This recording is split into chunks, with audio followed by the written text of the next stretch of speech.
Addicts are here. Charles and Roy says, are we celebrating Mamma Mia today? No, Charles and Roy, we're not. Celebrating Mamma Mia? Mamma Mia is all ABBA songs. Oh, okay. But on this day in 1974, 74. ABBA released Waterloo, the first single from their second album, and first single created under the group performing under the name of ABBA. It was the winning entry for Sweden in the 1974 Eurovision Song Contest. You know entirely too much about this. Well, I'm reading it. Oh, okay, all right.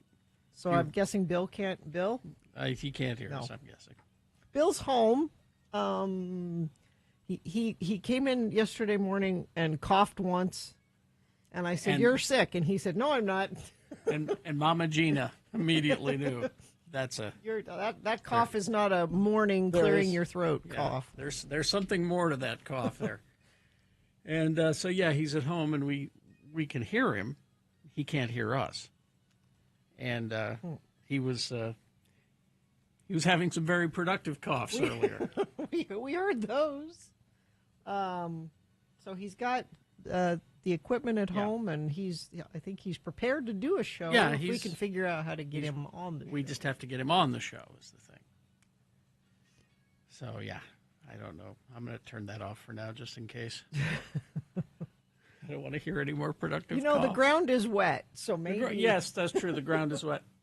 People wonder what we mean by that. It's an inside joke from a... Yeah. Well, we can tell them. We were having technical difficulties one day. This was a long time ago. Yeah, this is when we were in Provo.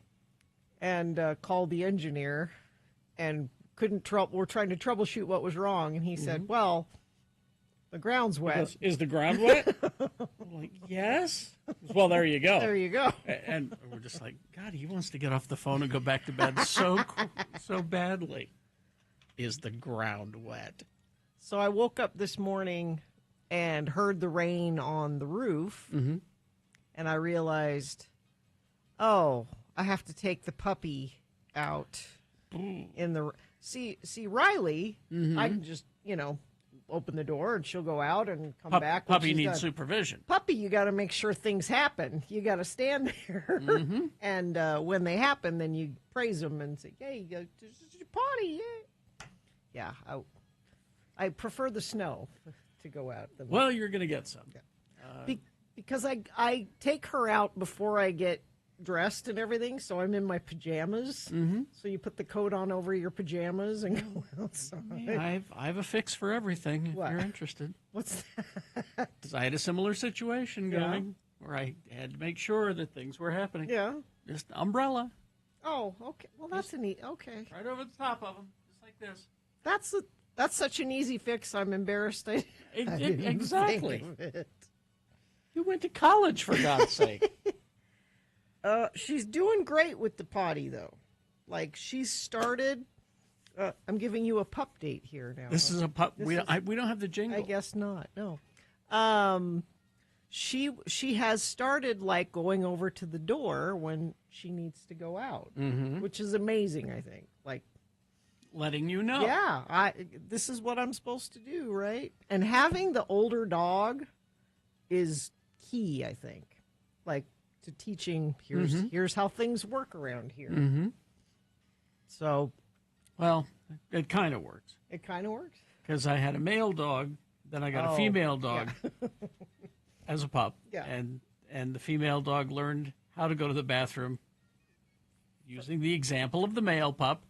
And so the female pup, her entire life, lifted her leg to pee.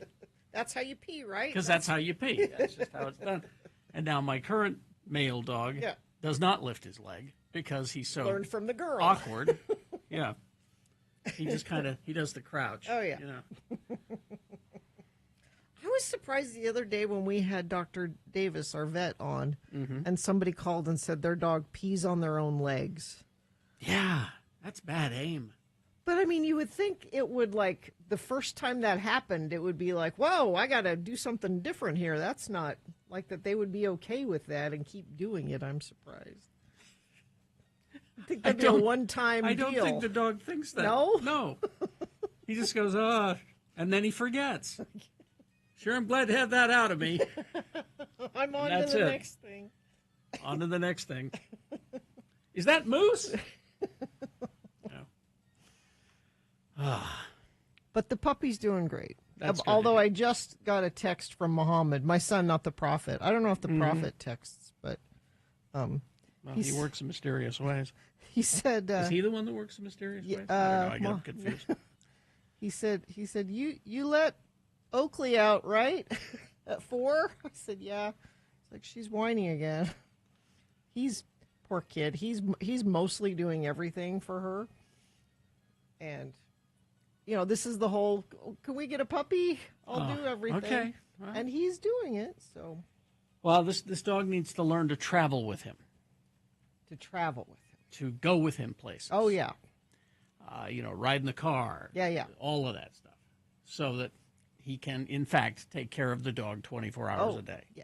He wants the constant companion. Like, he wants that dog wherever you see Muhammad, the dog is with him. We're going fishing. We're going camping. He wants that. Okay. So, we'll see. Let's see. Bill just texted. Let's see. He said, "Do you want to put me on the phone for a second?" Is he on the phone? Well, yeah, if he wants to. I'll say sure. Call in. I don't think he can hear us at all. Yeah, he cannot, and I don't know how to do that. Maybe we can just have him on the phone. We'll see. I don't know. It's a combination of this new board, and then they changed some things in the back engineering, and then when you add not informing us how to do it all, it happens. Yeah, we haven't had him at home informing us that they did anything at all. Yeah, would have been nice. We haven't had Bill at home. Oh, Bill doesn't have the hotline number. Oh, great! Can you call Bill? She's calling. Well, we're going into break. Tell him to.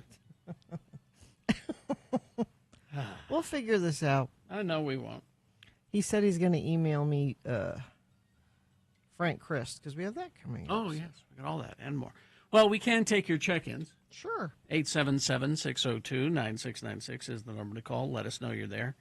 Or you can text 33986. We'll... yeah, Jesus. I don't even know where that's coming from. I have no idea. All right. We'll take your check-ins. 877-602-9696.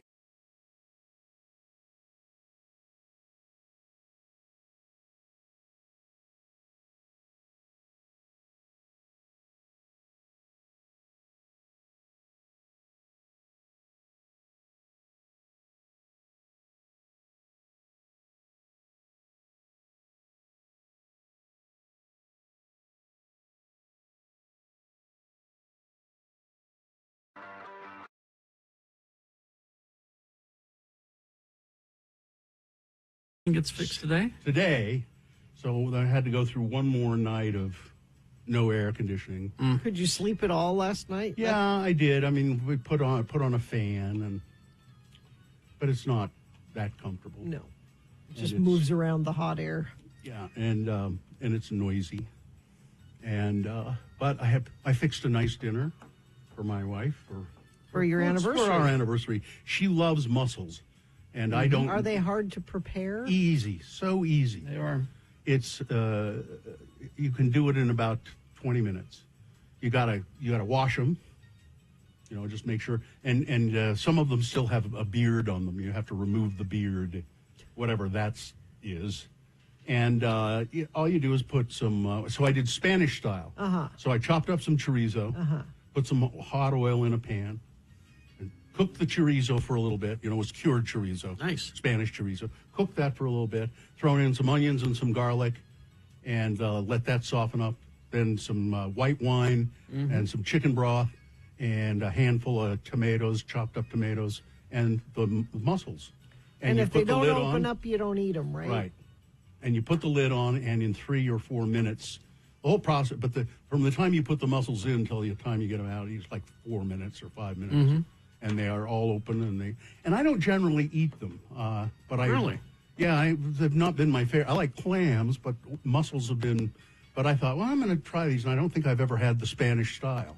Was really good with the chorizo there, and well, it was excellent. So Sounds like it would be good.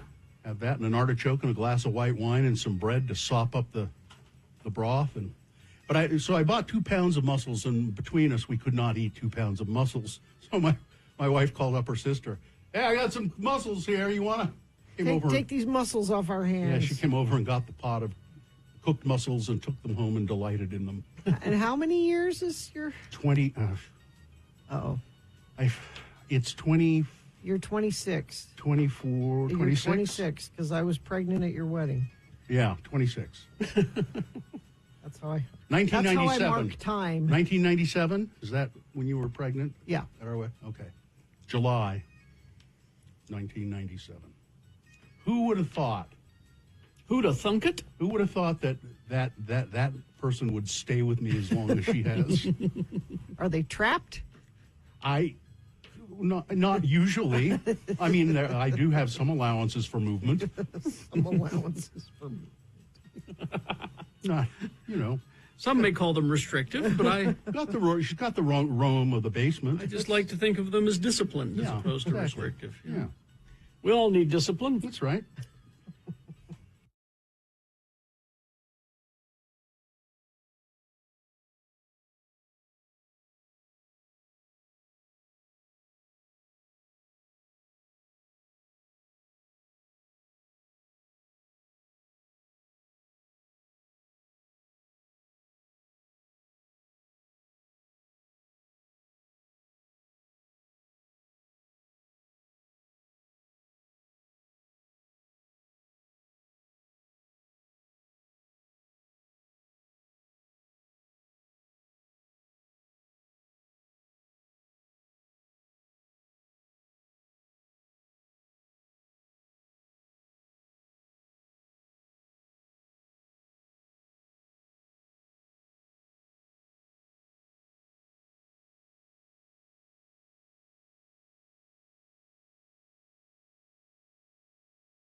Let's get this over with. Now, are There we he going is. to? There he Are we going to officially begin the show now? Is that the idea? Yes, that's the idea. Okay. We're having some technical problems, as I'm sure you've already explained, and so You sorry sound about good. that. This sounds I feel I still have a bit of a cough, but I think I'll be fine tomorrow. And I don't think I'm contagious. I don't know what this is, but it's no fever, nothing like that, just a cough. So Too bad. I think I'll probably be okay tomorrow. All right. Let's officially begin the program, then we'll go to check-ins. Do we have a sponsor, Gina? X96 welcomes Alabama Shakes Friday, August 22nd at Utah First Credit Union Amphitheater. Tickets are on sale now. You can find out more about the show at x96.com. The moon is 26.7% of full. It's a waxing crescent moon. The moon will rise today at 9:17 a.m., today being Tuesday. Hello. It's the 4th day of March in the year of our Lord, Jesus Christ, 2025. It's Unique Name Day. If you have a unique name, we'd like to hear about that. Sure. Maybe when you check in, text-wise. I think we're not going to be able to do phone check-ins. But do you have a unique text name? us 33986 if you want to check it. National Pound Cake Day. Who doesn't like a piece of pound cake? love huh? it. See, Piece of we should have opened with Van Halen. Pound cake. Missed opportunity. Yeah. Sorry. You missed it. It was Waterloo by ABBA. I didn't miss it then. Yeah, exactly. I didn't miss anything. And it's World Obesity Day. Well, Pound Which Cake I- Day is the perfect day. Perfect day. I think so. Yeah, I think so. And this is an all-new edition of the official morning show of Pound Cake. Yes. It's Radio from Hell, starring the Lords of Morning Radio, Kerry Jackson, whom I am assuming is putting on his work hat right this moment. I'm yes, right now. I'm Bill Allred. That's Gina Barberi over there. Right Katie, here. for short, is our producer working diligently to try and get this fixed so that I can actually hear you guys in the proper way. And we have, I would assume, Allison and Maya helping Yes. out today. We have lots of help today. Both here. Okay. Let's see. Text check-ins. Captain Jack from Eagle Mountain, wishing my girlfriend a happy anniversary, number 50, on the 15th. Wow, nice. Wait a minute. Now wait. 50th Wait, they've been- anniversary. They've been boyfriend and girlfriend for 50 years, or is it her birthday? Or is it 50 days? No, I think it's 50 years of being together. Happy anniversary number 50. Yeah. All right. More detail would be good. Well, it does say long time FOP, so I'm guessing. Yeah, well, 4:30 time for milking. That's how long. Yeah. yeah, that's a long time. That's KJQ. Bus driver Troy checking in. Let's see. Thought you'd play Jolene today. No. Well, because because of Dolly's Dub. Dolly's husband Carl. Carl. died. Oh, I thought whose husband was Dub? That's that was Loretta Lynn's Loretta husband. And that's Yeah. Do, not Dub. Doolittle. Oh, well, who was Dub then? The Beverly Hillbillies dog. I don't know. The actor Dub Taylor. There Doug we go. Taylor. Okay. Who would name their kid Dub? That's I just don't know. mean. All right. Carrie, it's Unique Name Day. It is. I'm Aloysius the rest of the day. Wishy. This is Ryan the Tinner checking in. Grew up in that neighborhood in Provo where the old radio station was. That's there my whole childhood. I've been a lifetime X96 listener. Good morning to the lords and ladies. Sorry you don't feel good, Bill. Hopefully you get back on. Thank you. All right. Let's see. We have a bell on the door so they can ring it. I don't know. That's for Mike in Nashville checking in. Blue Hole Road running smooth this morning. It's Sugar City all the way to the school drop-off. Dennis headed to the VA for back surgery this morning. Good luck, Dennis. I hope someone's there to do your back surgery, Dennis. Jeez. Let's see. Jay, the former intern, checking in. How are y'all? Any cool facts you've learned lately? Jay just turned 21, and Jay learned that always make sure you have your ID ready before you get in line at the bar. These are things you have to learn. It's a new thing. Mixer driver Shane checking in from Sundance Mountain Resort. Plow driver Shane this morning. So have they been getting a lot of snow in the canyons and in the mountains? Yes. Apparently. But nothing much here. It's just too warm down here. All of this rain is snow up there. Actually, Alta got like tons of snow last night. It was trying to snow at Mount Doom this morning. It really wanted to, but it wasn't quite pulling it off. No, I haven't really looked outside that much. Has the rain been pretty heavy? Pretty consistent, yeah. Mm-hmm. Okay. Let's see. Richard, who's not a dick, checking in. Zane of Dallas checking in. Power is out at home. Well, that's your Texas power grid there, Zane. There is a tornado watch until 11 a.m. Central. Oh, geez. Hey, what did Oakley have for dinner? I think you should worry about other things, Zane. Kilroy here, checking in from the most pleasant of groves. Fun fact, ABBA wins ABBA's win with Waterloo in '74 was the first time a winning Eurovision song was in a language other than the artist's native tongue. Oh, that's interesting. And that's it an was interesting fact. And it was voted the greatest Eurovision moment of all time. Huh. Okay. Somebody's got to keep track of this stunned. stuff, I guess. Perry City listener checking in. Good luck to my wife, who has 2 job interviews today. Oh, You got it, babe. way to go, Boots. Terrence, Gina's gay. Wait a minute. Huh? Gina, why are you calling his wife Babe? I was reading the text. Oh. That's what Oh. Terrence, Gina's gay checking in, building a final website for a client. Need one? Come find me. Just ask for Gina's gay. Yeah. Patrick. Or Terrence the gay. Yeah. Patrick, the friendly neighborhood middle school teacher checking in, getting ready to teach. Right Wing Wade. Mikkel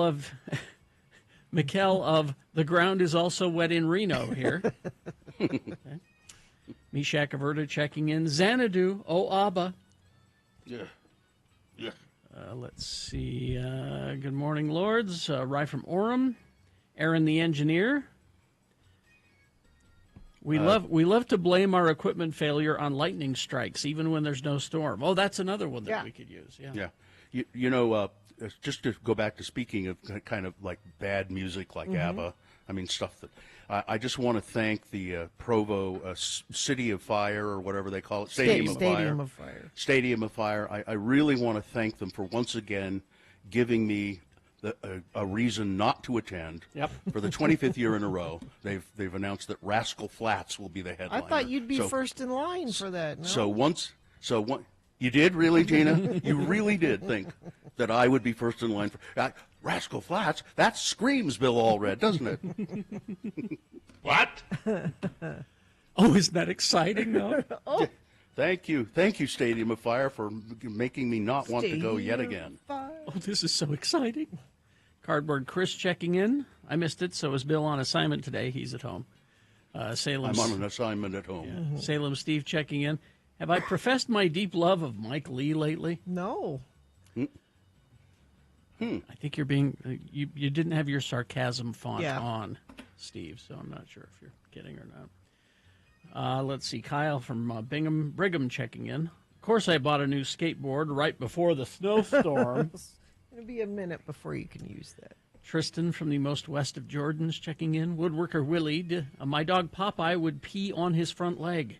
I don't get that. I just thought it was because he was a 2-pound, well-endowed Yorkie.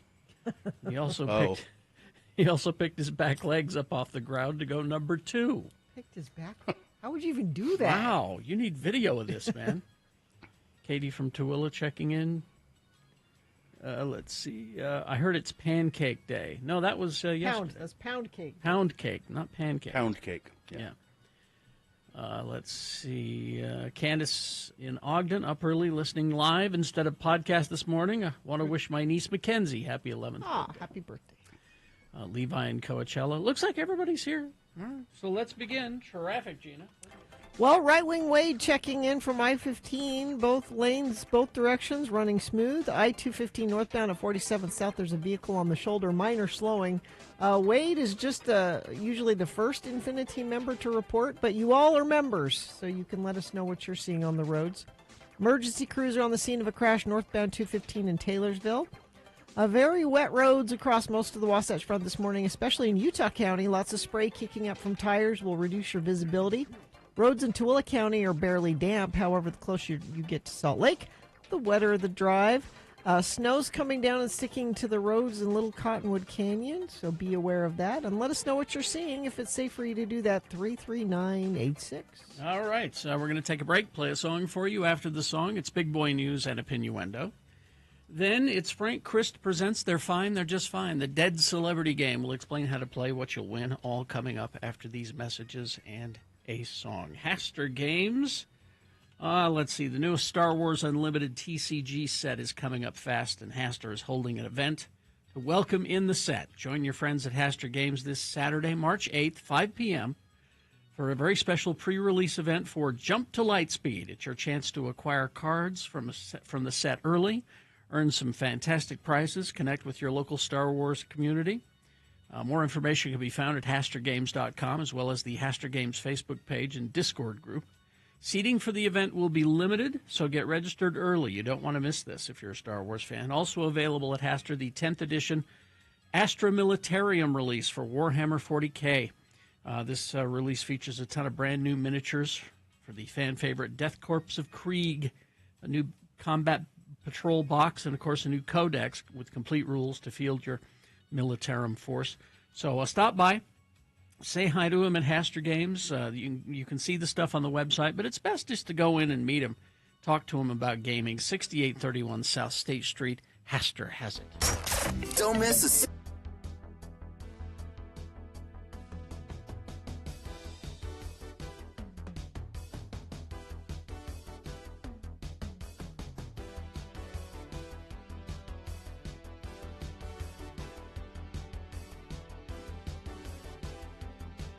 Now, A Morsel of Murder with Gina Barberi.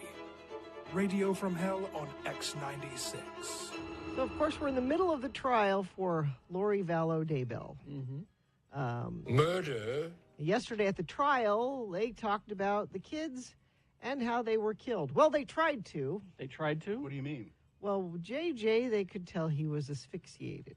Yeah, because there was a bag, plastic yeah. bag over his Yeah. head. Well, yeah. But Jeez. Tylee, The teenage girl. such a mess, and in so many different parts, and in so many What? different stages of decomposition What? and burned. Wait. Can you detail what that means exactly? She was cut up Okay. and disposed of in different places and burned. The autopsy was inconclusive what actually caused her death because it was such a mess. Murder caused it. Yes.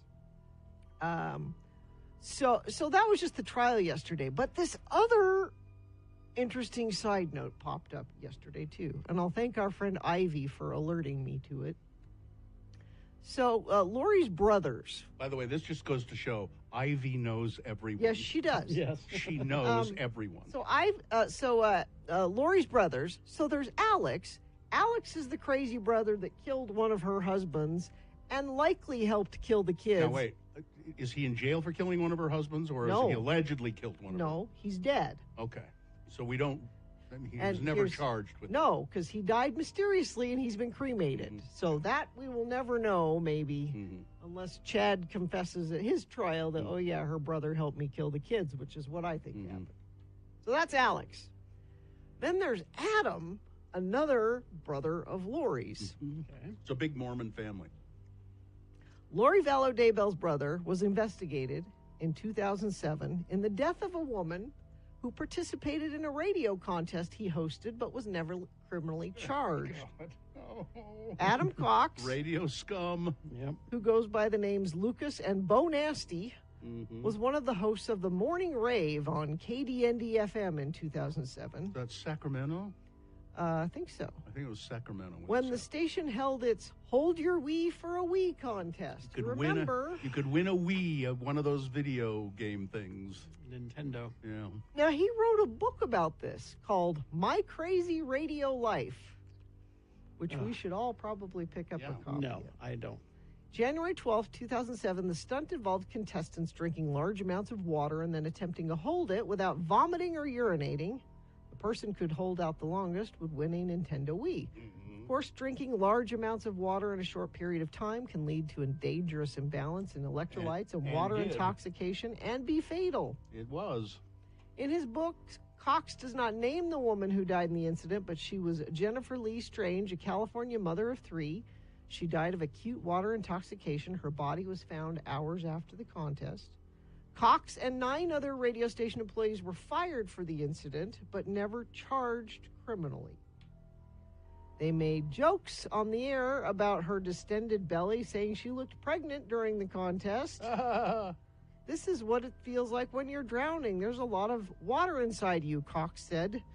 Strange told the host her head hurt, according to the document. Cox wrote in his book that he learned of Strange's death in a phone call from his boss on the day of the contest.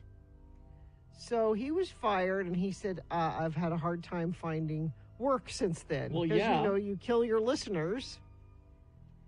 By the Well, way, he didn't apply here. By the way, her family was awarded $16.5 million by a California jury that was paid by the broadcast company that he worked for. I'm not going to pay $22 for that book. I'm sorry. No. It's just not happening. I'll check it out in the library. Radio scum. He has since found work at other radio stations, and I did a little Oh, he has? digging. He's not at a radio station, but he does a like a DJ your party kind of DJ. Oh, yeah. That's who you want coming to your party.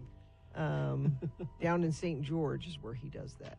But he is listed as among the 48 potential witnesses the prosecution could call in the case against his sister Lori. Oh. So he might pop up.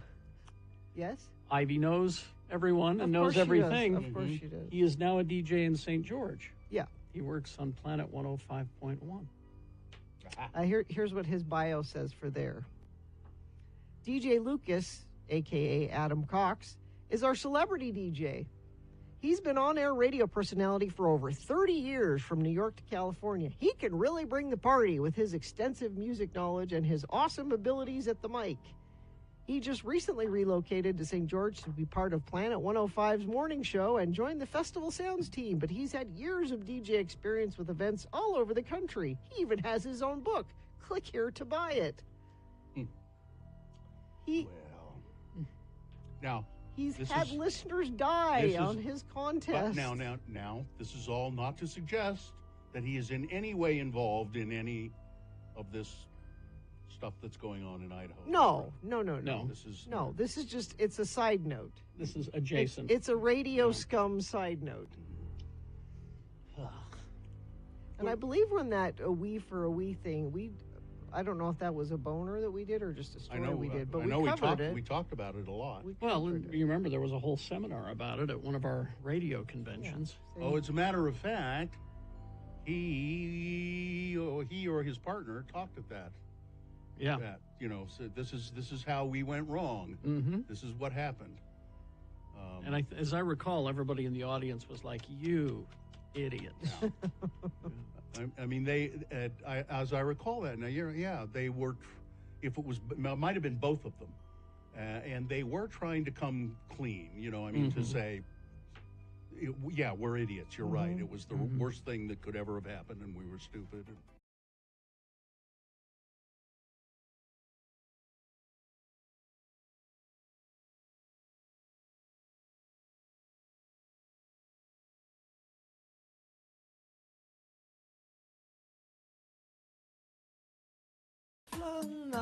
All right. Because on this day in 1977, Jeremiah Green, drummer for Modest Mouse, was born. Yeah. We're still trying to work through Bill. Yeah, I don't know what. Are you there, Bill? I'm afraid to turn on his mic, honestly. Unless he stops swearing, I'm not going to turn the Comrex on. I mean,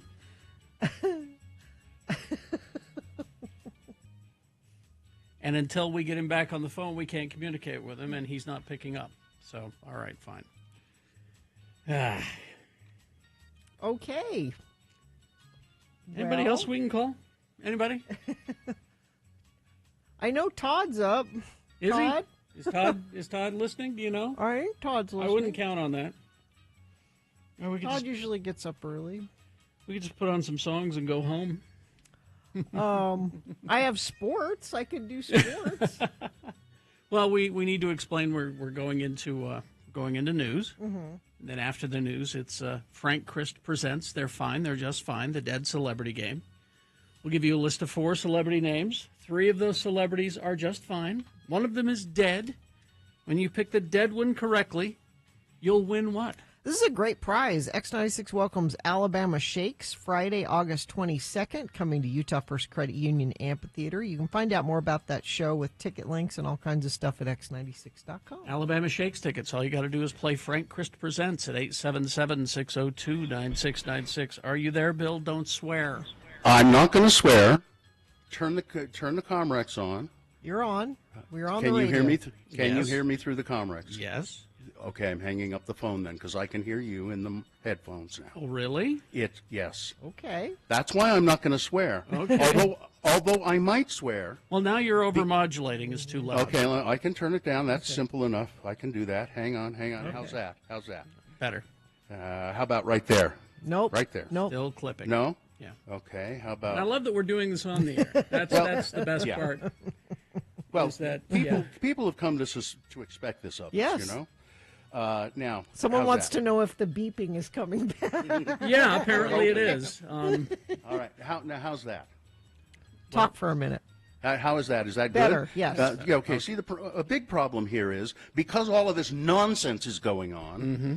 I've had not really much time to do any news. I can give you a little bit here. All right. Try to let's- prepare. A but morsel it's of news. difficult. All right. News brought to you by. Business owners, do you owe $15,000 or more on employment taxes and don't know what to do? McClure and Stewart, your local trusted tax attorneys. Go to McClureandStewart.com today. And I, for one, would like to apologize to our good friends at McClure and Stewart for having to sponsor this SE piece of news because it's just not very good. And I'm sorry, McClure and Stewart, but you can blame it on. Well, Blame I it on won't. the rain. I It's a won't Milli name. Vanilli song. Gina. Sometimes when I'm on my way to a joke, you just decide, oh, I know what I'm going to do. I'm going to slip my own joke in there, and now I'm going to swear because it made me so mad my microphone fell over. Sorry. You're overmodulating as well. Okay, now, okay, I'm going to turn it down. How's that? Well, we'll find out once you get excited. Once I make you mad again. So now? Yeah, exactly. You mean right now? Yeah, Yep. exactly. Because you're making me mad now. I don't even remember what joke I was going for. You can blame it on. You blame it on the rain, Milli Vanilli. What? You know what I think it is. I think you have Tourette's. I might. It could be. And you're making fun of my disability.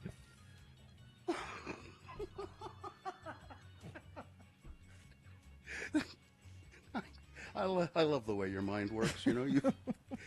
You've found a way to turn it back at me again.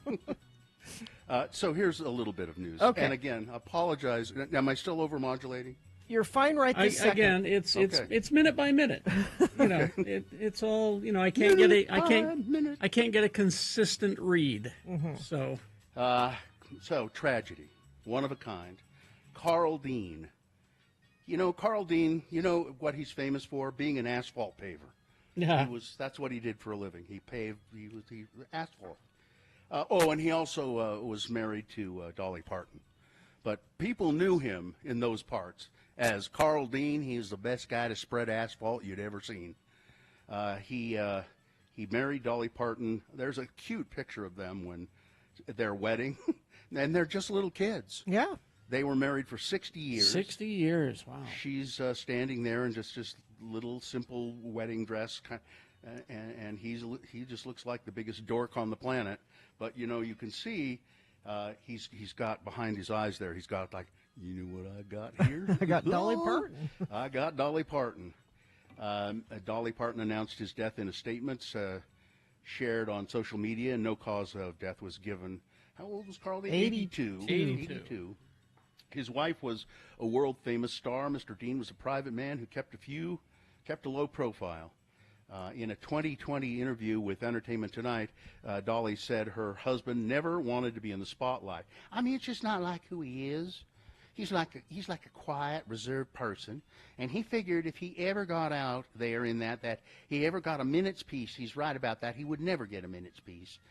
Dean was born to Virginia Bates Dean, known as Jeannie Dean, and Edgar Henry Dean, according to Dolly Parton's website. Lived in East Ridge, Tennessee as a child. Ms. Parton told local news channel in Chattanooga that while she became a country star, he pursued a quiet life, paving asphalt.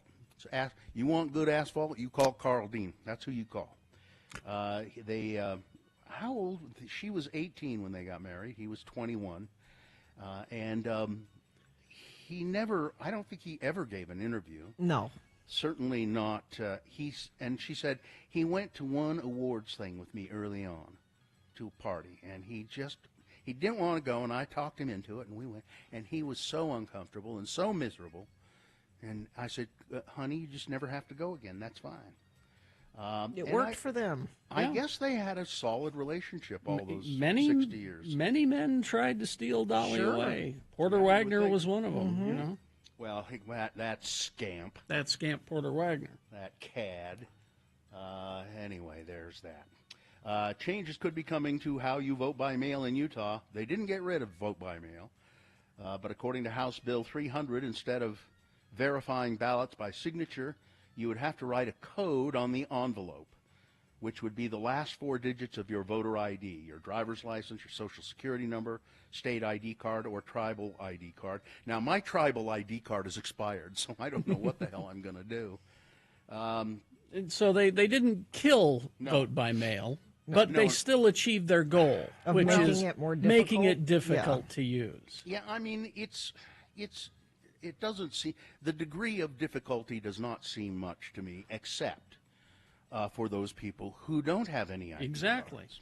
Well, Now- and Lanny Chapman, who's the county clerk in Salt Lake, said this is going to take twice as long to count ballots, which they will complain about. Like, why don't we know tonight who won this? Well, you've made it twice as Impossible. difficult for us to count.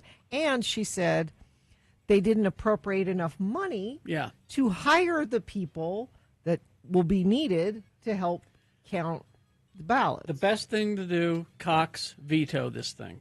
He won't. Voters do not want to repeal vote by mail, and so this bill does not do that. It allows voters to continue to vote by mail. It just requires some identification, said the bill sponsor, Representative Jefferson Burton. They added another little thing, that if you don't have an ID card, they are going to make them available for free. You can just register and get one, which is a degree of difficulty. Yes, it is. But there you go. Let's see, gas leak. Smell of gas was in the air following a gas leak after construction crews hit an underground transmission line in the Sugar House neighborhood of Salt Lake. No evacuations were issued, and all nearby businesses were immediately cleared when the leak occurred at 2100 South, just east of 7th East. While repairs were being made, 2100 South from 7th East to 8th East was closed to vehicles and pedestrians. That's since been reopened. They didn't have to evacuate anybody, which is good. Sad news, former U.S. Representative Mia Love, the first black woman elected to Congress as a Republican from Utah, faces an increasingly grave prognosis as her condition has worsened. She's been fighting brain cancer, an aggressive form of brain cancer, and according to her daughter, all forms of treatment have pretty much proved ineffective and have ended. Posting to her mother's account on Saturday, social media account, Love's daughter Abigail said that she and her mother's team had decided to prioritize being with her and keeping her comfortable at this time. Sadly, her cancer is no longer responding to any treatment, and the cancer is progressing, Abigail said. A judge has blocked Donald Trump's plan to pull federal funding from institutions that provide gender-affirming care for transgender youth, and it will remain blocked on a long-term basis under a federal judge's ruling in Seattle late Friday. U.S. District Court Judge Lauren King previously granted a 2-week restraining order after the Democratic Attorneys General of Washington, Oregon, and Minnesota sued the Trump administration. The states with balls sued the Trump administration. Colorado has since joined the case because they only had one ball when the suit was filed, and then they found the other one. So now they have balls, and they've joined the suit. King's temporary order expired Friday as she held arguments that day before issuing a preliminary injunction blocking most of Trump's plan pending a final decision on the merits of the case. She rejected a portion of the state's challenge regarding the order's protections against female genital mutilation on grounds that no credible threat of prosecution exists in such cases. In other words, it don't happen here. It don't happen here. Yeah. But so you put it in there because you wanted to sensationalize every single aspect of this that you could, and that's the way they do things. Yep. Let's see, how much time do we have? One more story. Let me find something a little lighter then. Shall I do that? That'd be great. How about this news from the Otter Desk? And thank you, Jonathan, for sending Otter news. After centuries of overhunting by fur traders, sea otters have largely disappeared from the Oregon and Northern California coasts. Oh. But the Seelitz tribe, a native tribe, is trying to bring them back with help of a $1.56 million grant. The 3-year grant comes from the National Fish and Wildlife Foundation and is part of the America's the Beautiful Challenge, a partnership between U.S. Department of the Interior and the U.S. Department of Agriculture. Seelitz tribe member Robert Kenta said sea otters have a revered role in his culture. They figure prominently in our stories as a relative and a near neighbor. In other words, it's brother sea otter, sister sea otter. And they were our neighbors. They bring wealth and good times and abundance. And cuteness. Sea otters have also served an important role as a keystone species in the environment by eating invasive crustaceans like green crabs and restoring and maintaining kelp forests. They'll hold your hands. They maintain and restore and maintain kelp forests. The sea otters do. They have these little gardening tools that they use, Because they little have rakes hands. and little hoes, and they hold them in their hand, and they go down and maintain the kelp forest, which is really nice. So there you go. Way to go, trying to bring back the sea otters. So that's the news that I have. Sports, weather, traffic. Well, Andy Larson in the Salt Lake Tribune, this is the headline of his story. That was the worst professional basketball performance I've ever seen last night. The Jazz? Yeah, now, I say the Jazz lost 134-106 to the Detroit Pistons. That doesn't sound so unusual for them. But apparently it was just That bad, huh? awful. Again, let us in for free. I mean, they had $1 tickets to that game. I think it was Amy's idea. Just let us in for free. Just open the door. We're paying $12 for a bottle of water. Let us in for free. That's your sports. Weather. We've got rain mixed with snow in places. Mostly this morning. It'll clear up a little bit midday, and then it's coming back around again. We're in this pattern for a bit. 48 for a high today. Traffic, we have chains or four-wheel drive required for both Big and Little Cottonwood Canyons. Be prepared before heading into the higher elevations today. Emergency crews on the scene of a crash northbound I-215 in Taylorsville. Let's see, friend of the program, Chuck says light at 13th East 94 South not working, just flashing red. Thank you, Infinity member, for sending that in. If you see something, let us know via text if it's safe for you to do that, 33986. Oh, Frank, is he there in the studio? Oh, hello. He's here in my house too. I can be all places. Wow. He's a magical being. Oh man, that's weird. Good morning, Frank. Oh, hello there. How you feeling? I'm fine. I'm just fine. That's the right Okay. answer. Just need to check. Frank Christ is here. He's been both places somehow. He's the. I guess you have to be able to be in a lot of different places at the same time. There are more celebrities now more than ever. There are more celebrities. And some of them die pretty much at the same time, right? Sometimes. And- I'll have whole weekends where I'm not at home the entire time. Frank has to go. He is a Grim Reaper. He is tasked with reaping the souls of celebrities specifically, and that makes him very sad, doesn't it, Frank? Because I love our precious celebrities. I loved every second of that acceptance speech. Adrian Brody, you were there? I loved every second of it. More celebrities. and Frank was a little jealous because I don't think you can chew gum now, can you? No, I can't. No. It falls out the side. Frank joins us on weekdays to play the game we call Frank Chris Presents. They're fine. They're just fine. Frank has given me a list of actors, 4 actors. 3 of the actors on this list are Just fine. But one, Frank has had to take away. And it is a contestant's job to determine which one of these celebrities is dead, and if the contestant is successful, they will win a prize, which is what, Gina? X96 welcomes Alabama Shakes Friday, August 22nd to Utah First Credit Union Amphitheater. All right, and who do we have? McKay is here. McKay, how are you? McKay. Oh, this might be a problem. Oh, Oh, McKay. there he is. McKay, hello. Hi, McKay. Sorry, I can't hear very well. Why can't you? I know why. Hold, please. Oh, Frank knows. Frank had. How about now, McKay? McKay? Yeah, we might. Yes. Okay. Hi. You can hear us okay now? Yeah, I can hear. Okay. Oh, it's okay, McKay. How are you feeling, McKay? I'm fine. I'm just fine. Okay, good. I don't know what Frank did with his bony fingers, but now I'm hearing myself echo, but I can deal with that. I just guess. pressed a bunch of things. Keep your bony fingers off the board. McKay, identify the dead celebrity here, and if you do, you'll win those tickets. Are you ready to go? I'm having trouble hearing again. All right, I got it. You got it? Yes. Okay. Yeah. McKay, can you hear now? I hear now. Okay. All right, identify the dead celebrity, and you will win those tickets. Here we go. Number 1, Jeffrey Tambor. He was on the sitcom The Ropers. He was Hank Kingsley on The Larry Sanders Show, George Bluth Jr. and Oscar Bluth on Arrested Development, and Maura Pfefferman on Transparent. He was in Heavyweights, about so-called fat camp for kids. I think I made clear that these were actors in movies about obesity, didn't I? Number 2, Laura Keitlinger, writer and consulting producer on Will and Grace, also occasionally appearing on the show as Nurse Sheila.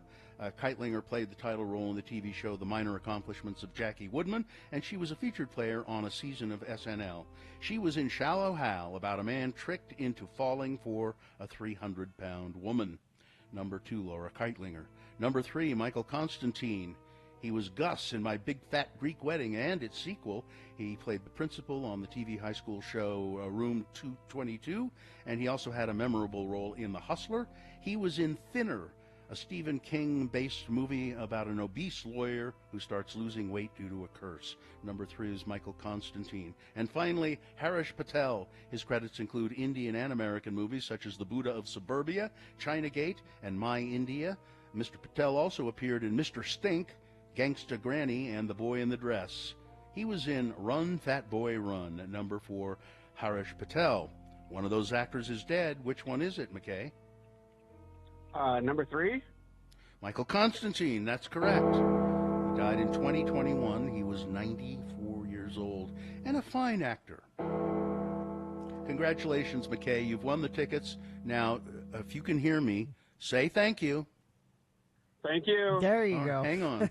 Katie's going to get some information from you, McKay. Well, all right. I'm going to go check on Ron Moss. I don't know Ron Ron I don't know Moss. who that is. Oh, come on. Ron Moss. You know No. Ron Moss. Star of The Bold and the Beautiful. Oh, Oh, yeah, that's why I don't know. 73 today. Oh. Ron Moss. all right. Okay, Ron Moss. We call him Boss Moss. Oh, okay. Okay. Oh, fine. Goodbye, everybody. Goodbye. Bye, Frank. Crash southbound I-215 west at 29th South. Change of four-wheel drive required for both Big and Little Cottonwood Canyons. Be prepared before heading up to the higher elevations today. And whatever you're seeing on the roads, we appreciate it when you text in and let us know. Just make sure it's safe for you to text at 33986. All right, we're going to take a break. We'll be back. Is it Utah Word of the Day after these? I guess so. I hope. All right, Utah Word of the Day after these messages. Then Boner of the Day, all coming up. Stand by for all of that. Salt Lake Film Society. I was just there on Sunday. We went to see the Led Zeppelin movie. How was there. that, by the way? So good. So good. And we all were commenting, a big group of us went, how much fun it is to go see a movie at Salt Lake Film Society. Great concession stand. You do not have this stuff at home. Go see movies on the big screen. It's fun. Let's see, what do they have going on? They've got Comic Relief at the Broadway every Friday and Saturday night this February. And this weekend, don't miss the original Battle Royale and the Hunger Games. That's see both films in one night, Friday and Saturday. And then opening Friday, March 7th. This is from the Parasite director Bong Joon-ho. They have Mickey 17 starring Robert Pattinson. This looks really good. That's going to be actually. fun, I think. Yeah. They were showing a trailer for it. It looks good. Go see a movie. You can catch up on some of the Oscar ones that they have there as well. Tickets and movie listings, all of that available at slfstix.org. Listen Up Radio from Hell podcast listeners. We love that you still tune into the podcast, but you're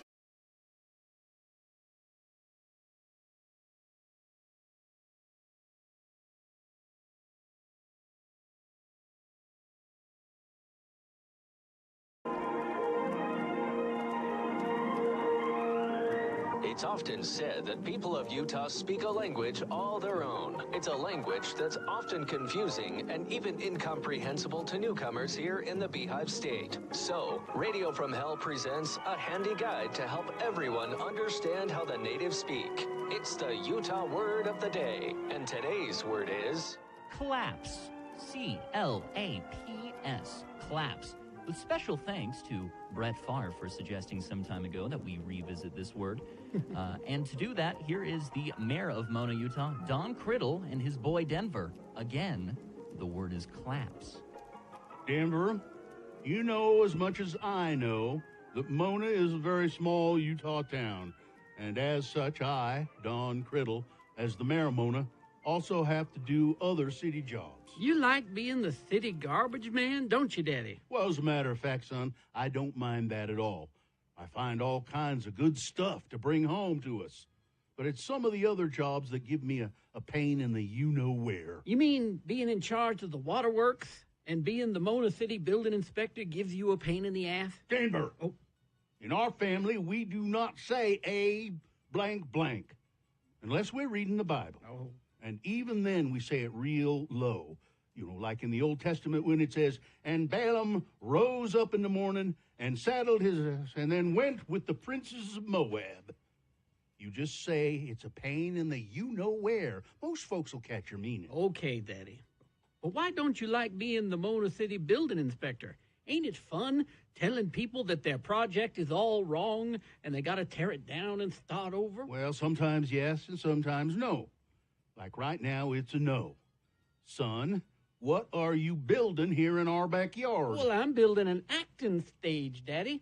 A stage for doing shows and play acting on. I went to a show down to the Nephi City Rec Center, and it was so exciting.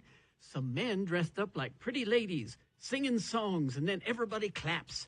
I want to be an actor, Daddy. I want to sing some songs, so everybody claps. That's why I'm building this acting stage, so I can invite the town for my show. I can hear it now. When I sing my songs, the whole town claps for me, Denver Criddle, actor. Firstly, son of mine, there ain't never gonna be that kind of show here in Mona City. And secondly, there ain't never been actors in the Criddle family line, and there ain't never gonna be either, if you catch my meaning. And thirdly, that stage you are building is rickety and dangerous. So in my role as Mona City building inspector, this is a stop work order. Tear that stage down. But, Daddy! That is an order. Besides, the way you've been building it, if a person was to set foot on that stage, why, the whole thing would just collapse. It would collapse, I tell you, and then me and your mother'd be the ones liable. So down it comes, Olivier. Oh, and make sure you straighten all them pulled nails so we can reuse them, too. Join us again some other time as we examine how the Utah natives speak with the Utah word of the day.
986. Like Oliver and Morgan did, texted in and said, really enjoying all your technical difficulties. These are super fun. Me too. I'm just now enjoying the hell out of them.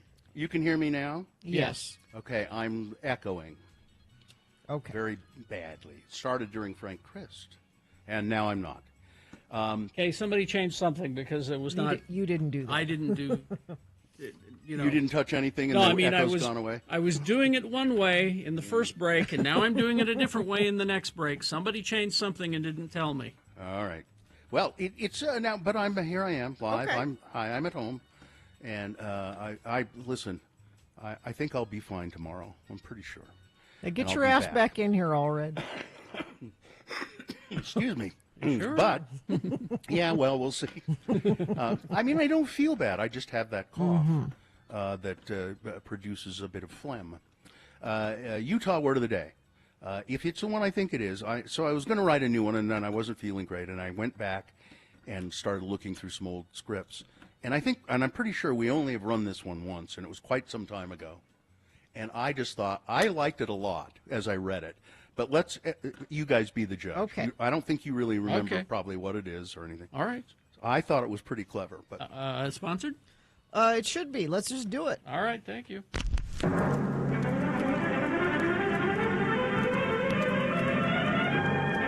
It's often said that the people of Utah speak a language all their own. It's a language that's often confusing and even incomprehensible to newcomers here in the Beehive State. So, Radio from Hell presents a handy guide to help everyone understand how the natives speak. It's the Utah word of the day. And today's word is... hitter. Hitter, hitter. Well, there have been big goings-on in the little city of Mona, Utah, and here we have the mayor, Don Criddle, and his barely functional son, Denver, discussing the news of the day. This Utah word of the day has been torn from the headlines. Some circumstances of this case have been changed to protect the guilty. Again, the word is hitter. Daddy! Daddy! Daddy! Hey, you got yourself all excited over something, Denver. Hold up for a second or three. Get control of yourself, boy. What's got you so head up? Daddy, the guns, Daddy. All them guns. I seen them, Daddy. All them guns. I presume you are referring to the big bust that the Juab County Sheriff made the other night right here in Mona. Daddy, I ain't never seen so many guns. Have you ever seen so many guns? I ain't, Daddy. I seen them on the TV news last night, Daddy. Well, you said a mouthful there, boy. There was a lot of armament for sure. And as the mayor of Mona, I, Don Criddle, was privileged to be there when the sheriff served the warrant on that man and that woman living there with all them weapons. Was you scared, Daddy? Well, I had some concerns for sure, son. The deputies was there earlier, and they seen through a window that the guy had a sword and a baseball bat and a hatchet. And he yelled, and he said he had some guns, too. And then the deputies asked him, "How many guns?" And he yelled back, "Enough to get the job done." Oh, so that's when they went and got the warrant, right, Daddy? That's right. And then they went in, and they found enough weapons for an army. What kind of weapons, Daddy? Did they have, like, assault guns and rifles and pistols and lots of ammo? Well, yep, and more than that. That couple had bombs of various types and body armor, all kinds of stabby and cutty things. Ooh. Also, all kind of drugs. Well, they was cultivating mushrooms. Shrooms? That man and lady was growing shrooms right here in Mona, Utah. This is the biggest thing that has happened to us ever. Did the man and the lady try to run away? Well, the sheriffs was able to detain the man without no struggle. But they didn't see the woman right away. She didn't seem to be nowhere around when the deputies was pretty sure that the man had hit her. Did he hurt her? Did what hurt her? When he hit her. No, Denver. He didn't hit her. He hit her. Well, what'd he hit her with? When I say hit her, I mean he put her in a secret place somewhere in the house so the deputies couldn't locate her right away. Oh, I get that. So he must have hit her before he told her to hide, right? Oh. Join us again some other time as we examine how the Utah natives speak with the Utah word of the day. I kind of like that one. Yeah. And I like Denver, He's almost getting it at the end. He almost understands. 9-year-old Cole in Ogden says that Utah word of the day is the best. Cole loves Utah word of the That's day. that's about the target audience I'm aiming for when I write those. 9 years old. And if you're 11, you're way out of the demo. It's anyway. I don't know. I just was reading through those and I kind of liked that one. I like the ones that are ripped from the headlines. Yes. This is actual things happening in Mona. Yeah, that was actually something that happened in Mona. I think it was 2023 is what the date on the copy was. So, A couple of years. yeah, a couple of years ago. So I guess I don't know what's the going matter? on. With what? What's going on? I mean, we didn't get a chance to ruminate on what's going on in the world earlier today. Like we Something usually specific do that. I don't know. That's bugging you? I mean, there's everything. lots. Yeah, I think. I watched John Oliver last night. It was the first one I'd watched in a long time, and it was his first one of the season, where he was going over the Trump, the first 2 weeks of Trump, and it was just typical John Oliver. But then at the end, I really appreciated what he did. When he goes, and now this. And it was alternate names for the Westminster dog. Oh, yeah, that was a good one. Oh, my God. And it just, it helps when he does that to take the fear and loathing out of your system for a few minutes. My husband walked in the door last night. He went to the Whole Foods instead of Harmon's to get stuff for dinner. And he had a bunch of flowers in his hand. And he said, I got you a happiness bunch. And he handed it to me. And right on it, the price tag, that is what they are selling it as. It's a happiness bunch. Oh, Like, see. just a little bit of... Well, did it work? Yeah. I'm Well, like, see- oh, that's... The happiness bunch, when I was in high school, it was a bunch of my friends who sold drugs to other people. That's right. the happiness bunch. Here comes a happiness bunch. Get out your money and buy a baggie. They're out in the parking lots. It was only $10, $10 an ounce. Traffic, Gina. Okay, so if you're headed up the canyons, Big and Little Cottonwood Canyons, chains or four-wheel drive required for both of those. Be prepared before you head up there. Good news is I don't have any other accidents to tell you about, and I don't think that you've sent anything in via text, but you can if you see something. 33986 is where you do that. Excel Automotive Repair, commuter vehicle repair specialist, Asian and small domestic vehicles, dealership quality service at independent shop rates.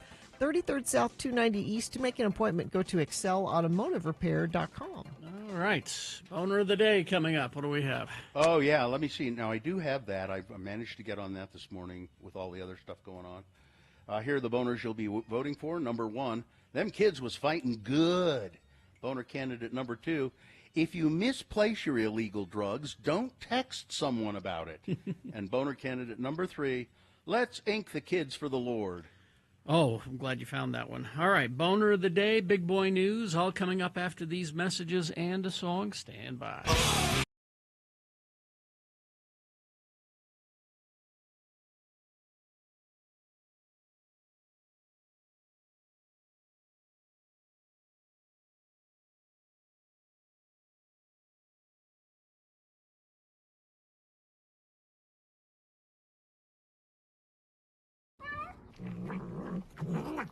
It's the cat eating the red pepper. Yep. Red bell pepper. Sounds like a Wolverine. He loves that. It's cooked. It's cooked somehow. It's softened up. But it's a whole red bell pepper. I knew a cat once that liked canned diced beets. Really? Yeah. I've never known or owned an animal, cat or dog, I mean, that eats vegetables in any way. Because I saw a video that was also satisfying sound. It was 2 dachshunds. They were wearing some kind of costume, and they were lying on their back, and they had stalks of celery. And they were they were loving the stalks of celery. And I've seen a dog eat an apple. So we've got about 16 deer up at the farm that have just decided that they're going to winter there. In the Ogden Valley. Yes. And they're eating the trees, which is a problem. But Shoot them. But my husband was cleaning out the fridge, and we had some old broccoli in there, and he's like, "Oh, I'll Maybe toss they'll- this out to the hungry deer. Surely they'll." The broccoli is still sitting.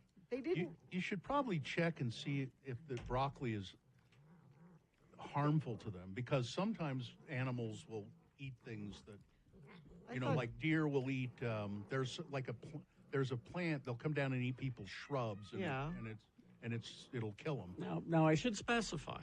I'm talking standalone fruits or vegetables because we made our dog food for a long time, and it was a combination of a lot of stuff like rice, and then we'd throw in the California frozen, the triple. It's the carrots and the broccoli and I can't remember which Carrots one it is. and bell. It's the Trinity. The bell pepper, carrots, and we'd throw that in there with some chicken, and we mixed it all together. We made and that's when they would eat it. But I'm talking a standalone, like this cat eating. Hand them a pepper. Like, here you go, kitty. Here's a stalk of celery or a carrot. And you're talking about specifically carnivores. Yeah. You're not going to be surprised to see a deer eat a bell no, pepper. sure. No, I would expect it. That's why I'm getting this broccoli thing Deer about the wouldn't deer. eat the It surprises broccoli. me. Like it's winter, you're starving. Katie says our dog Vax, who is in there right now, loves carrots, cucumbers, fruits. Katie, we need a video of Vax eating a carrot or something like that. It gives him the runs. Broccoli, carrots, cauliflower, the California frozen vegetable Oh, that. bag. Yeah. Oh. I thought you meant the New Orleans Trinity Mirepoix. No. But this video, Carrie, this will be my my soothing. Isn't it video. soothing? Yeah, it's just. I mean, it's okay. It's not as good as the monkey breaking green beans, snapping green beans. No. But I'll take this one. And my wife thinks that it's because your broccoli smells like man that they're staying away from it. It's man broccoli, Bambi. Man broccoli. Just would think this winter has been so rough that anything green they would just eat it. I just and Googled, no. will deer eat broccoli? They won't. I have It evidence. says here, when food is scarce, deer will eat just about anything, including okra, hot peppers. Vegetables that deer seem to prefer include beans, lettuce, cabbage, and coal crops such as broccoli, cauliflower, and Brussels sprouts. The reason, Gina, they're not eating the broccoli is that the trees are handy. They're eating the tree. Yeah. Mm-hmm. That's convenient right now. Maybe they're tucking the broccoli away for. Well, you need to explain to them they need to eat it while it's fresh. Yeah. Because, It's man broccoli, you Bambi. let it sit out Bambi. there too much longer. All right, here we go. See this? There we go. Ah, Monkey snapping. It's the monkey snapping green beans. snapping green beans. Oh, I And didn't. he's helping make dinner. Yes. I didn't know maybe he's a slave monkey. No, it looks like he's got a nice house there and everything. Well, yeah, but he might be owned by people who put him to this slave labor. know. I think Maybe this- he doesn't want to be there. I think this is his house. Oh, he lives with the fireplace. Yeah. Yeah. Okay. I think it's his place. He's He's a well-to-do monkey. Oh, yes. Well, look how nicely He's a well-to-do. Well, look at his coat. I mean, Yeah, that is a nice cup. he's groomed. He's Yeah. doing good.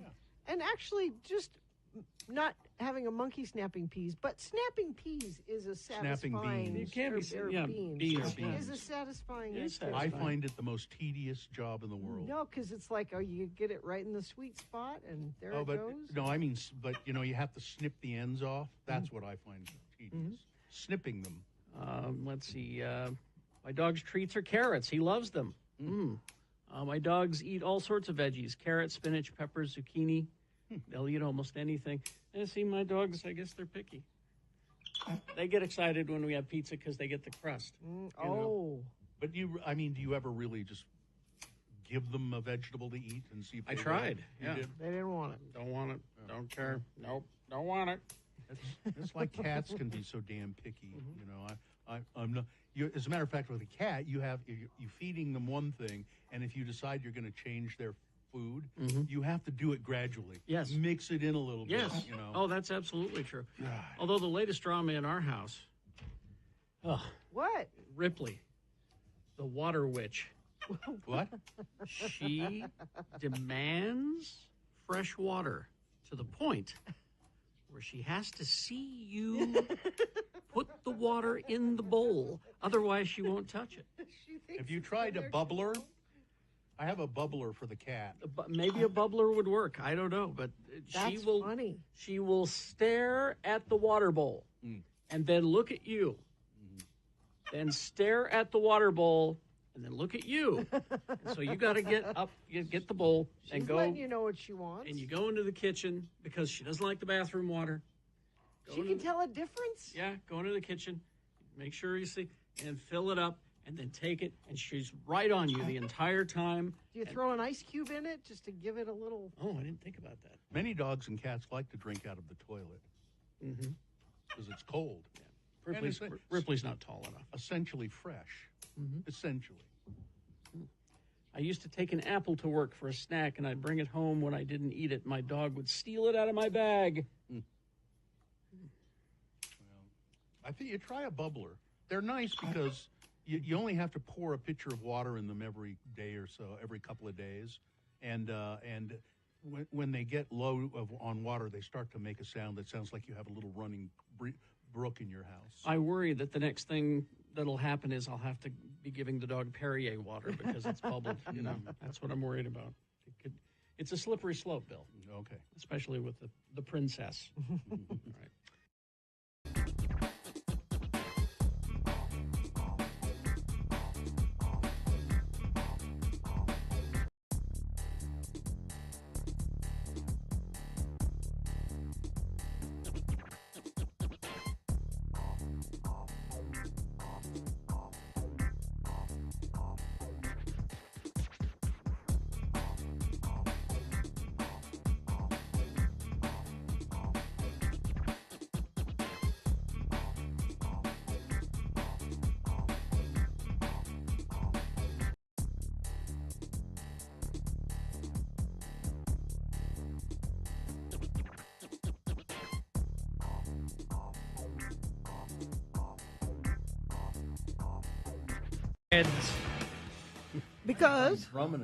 Because on this day in 1967, Evan Dando was born. Evan Dando. Some acting as well. Yes. Did he? I think so. I'm not hearing Bill in my headphones. I don't know if he's on the radio. He is. I'm here. There you are. Yes. Isn't it weird? Somebody says, your technical difficulties make me feel less alone. The IT guys at work hate me because I'm the only one who has problems. And it's so frustrating, and I have to compliment Carrie Jackson because Carrie, have learned to roll with the punches way better than you used to. Well, I could just see I used to be able to just see your face would just, it was just this mask of rage, and you're. Well, because before, it was simple. It was a direct line, and there was no reason why it shouldn't work.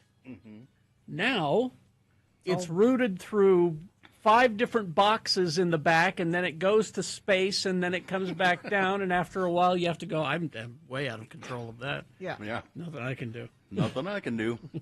So that's where you just sort of all of a sudden get kind of calm about it. It's zen. Because there's nothing I can do about it. Nothing I can do. It's not I'm not making a mistake here. And why they want to make it so complicated for themselves to fix and repair and all that. Keeps them in jobs. That's your problem, not mine. I just, if it's... It seems to be working at the moment. Yes. We can do boners, I mean, we can do news. We can't communicate with you off the air. No. Not very well, no, for some reason. I'm texting Bill when we... Which is how we're ridiculous. communicating. Which is ridiculous. All right.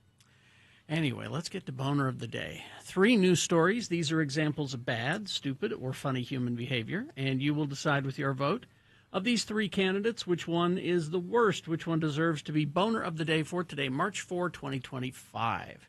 We'll give you 2 candidates now, a third after the news. Once you've heard all 3, then you'll vote. One of you lucky random Boner voters will receive. Can't buy it, gotta win it. Radio from Hell Boner t-shirt. Boner candidate number 1. Them kids was fighting good. California Attorney General on Monday announced the unsealing of an indictment charging 30 detention officers assigned to the Los Angeles area juvenile hall with child abuse for allegedly allowing, and as a matter of fact, sometimes encouraging, even staging so-called gladiator fights among youth. At the heart of the grand jury indictment is the allegation that officers stood by as children and teenagers at Los Padrinos Juvenile Hall engaged in the fights. The Attorney General's office said in a statement. The detention center is in Downey, California. The Office of Attorney General Rob Bonta said that there were at least 69 fights in the second half of 2023, with 143 children and teens between the ages of 12 and 18 years of age involved. Some fights, Bonita said, resulted in physical injury. Officers were allegedly overseeing gladiator fights when they should have intervened. The defendants took advantage of the vulnerability of the victims and their own position of trust, the office said. No, that would never happen. Let today's charges be a warning for all those who abuse their power. The California Department of Justice is watching you, and we will hold you accountable. The fights came to the attention of the Attorney General and state investigators after a video of one of the altercations was leaked. So they would videotape all of this stuff, too. The footage, which was circulated widely by the media in California, shows one youth in the detention center being attacked by a series of others who come at him one by one as detention officers stand by watching. The officers look more like referees and audience members at a prize fight, not adults charged with the care and supervision of young people, Bonita's office said. Boner candidate number 1. Well, them kids was fighting good. Here's Boner candidate number 2. If you misplace your illegal drugs, don't text someone about it. A Florida man is accused of unintentionally setting himself up to be arrested after deputies say he sent a text message about leaving some drugs behind in a home that he was being asked to leave. According to the Holmes County Sheriff's Office, deputies responded to a call for service on Friday about having Christopher Newton removed, and he was trespassing at a home. While on the scene, deputies said Mr. Newton texted the homeowner a message that stated, "Hey, I left a baggie of my drugs behind on the nightstand." Deputies said they got consent to search the room where Newton had been staying and found a plastic bag containing cocaine. Newton was arrested and charged with possession of cocaine. In a social media post, the Holmes County Sheriff's Office said, if you're going to leave something behind, maybe you shouldn't text about it. It's unclear how long Mr. Newton will be in jail, and it's unclear how long he was staying in the home before he was asked to leave. Boner candidate number 2. If you misplace your illegal drugs, don't text someone about it. I paid good money for those. I want them back. Coming up in a moment, Boner candidate number 3. Let's ink the kids for the Lord. All right, Boner candidate number 3 coming up after this. Big Boy News and Opinioendo brought to you by Feldman's Deli, Utah's authentic Jewish deli with expanded hours, now open Tuesday through Saturday, 8 a.m. to 8:30 p.m., breakfast till 10:30, lunch, dinner, live music Fridays and Saturdays. More information at feldmansdeli.com. Chris Stapleton, country music guy, 10-time Grammy Award winner. And he's kind of a spoil sport. I think he's currently on his first ever tour of Australia, and he's made it clear that he's not going to be taking part in one of Australia's most famous concert traditions. What? Shoey drinking. What he drinking? Shoey. Drinking beer from a shoe, despite the custom being a fan favorite at major performances. Well, I've heard about this. I asked somebody before I went on for the first night, is there anything I should be prepared for, Stapleton said. And then they're like, well, yes, mate, a shoey. They'll want you to drink beer out of a shoe. And I said, I will graciously decline to do that. But no one has asked me to do it. And maybe this interview will make someone want to do it. I don't know, but I'm probably going to decline the request. I like Chris Stapleton even more now that he's is there some kind of penalty if I don't do it? Yeah, you get the boot kicking that we saw on Simpsons. No, you could put a cup inside the top of the boot. Sure. And drink out of it that way, and then that way you're saving face. And are they going to throw things at me? He said. The country star joins a growing list of artists who have opted out of shoey, which has been embraced by performers like Luke Combs, Lainey Wilson, Morgan Wallen did it. Stapleton remains appreciative of Australian fans but he's going to keep his focus on the music and not drinking beer out of a shoe. Just so you know, Australian Formula One driver Daniel Ricciardo popularized the shoey after finishing on the podium in the 2016 German Grand Prix. The shoey has become part of live touring in Australia for many artists. Well, there you go. The drinker removes their shoe or chooses a friend's shoe.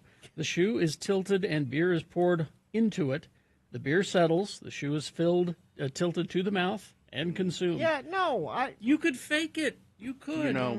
You know, it's a stupid tradition. It is. A deal has been struck on bills taking aim at the judicial branch of the government here in Utah. Good.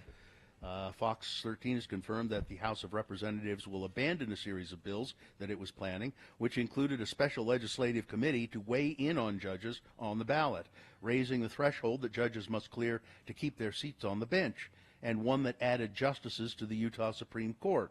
However, the Senate will proceed with its bills that include changing the standards that someone must have to sue over laws the legislature passes, changing how appeals are handled, and letting the governor choose the next Utah Supreme Court Chief Justice, subject to Senate confirmation, of course.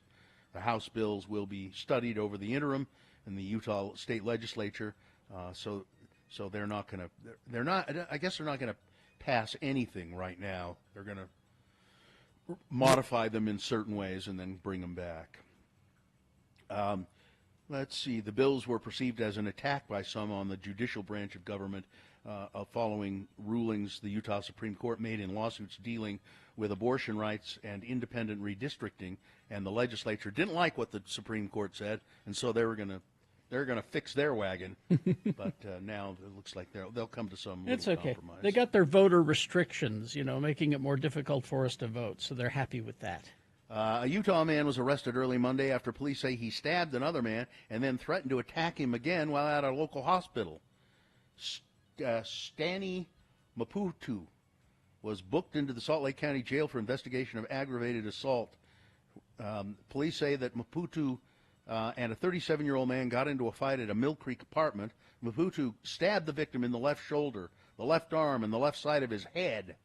While the victim was being treated at a local hospital and was being questioned by police, Maputu showed up at the same hospital seeking treatment for a cut to his hand.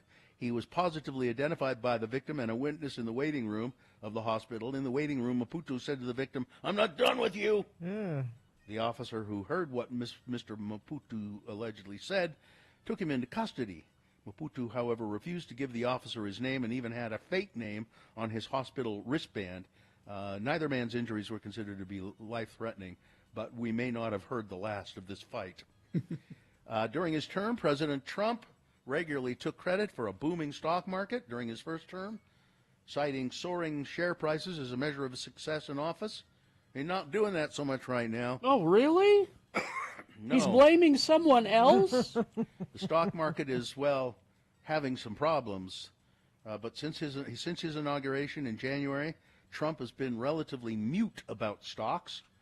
The S&P 500 has fallen almost every day, and the index is now lower than it was when he took office on January 20th. Other indexes, including those more closely tied to the ebb and flow of the economy, have also fallen. And, of course, the price of eggs seems to keep going up, and the price of gasoline is gradually creeping up. Now, the Department of Agriculture, the woman in charge of the Department of Agriculture was on Fox News, and they were talking about the egg prices. Mm-hmm. And you know what she said? What's that? Now is a great time for you to get chickens for your backyard. Yeah. Because everyone can do that. And she said, everyone's excited about becoming a farmer. She said that on Fox News. Yeah. That's the solution. But again, if it were a Democrat in the White House, she wouldn't be saying everyone's excited to become a farmer, now would she? No, she would say, we're going to try and attack this problem of bird flu, get this under control, because that's what's causing the prices to go up. Yeah. George W. Bush, when he was president, the U.S. Coast Guard signed a contract to get administrative help from a company in Northern Virginia.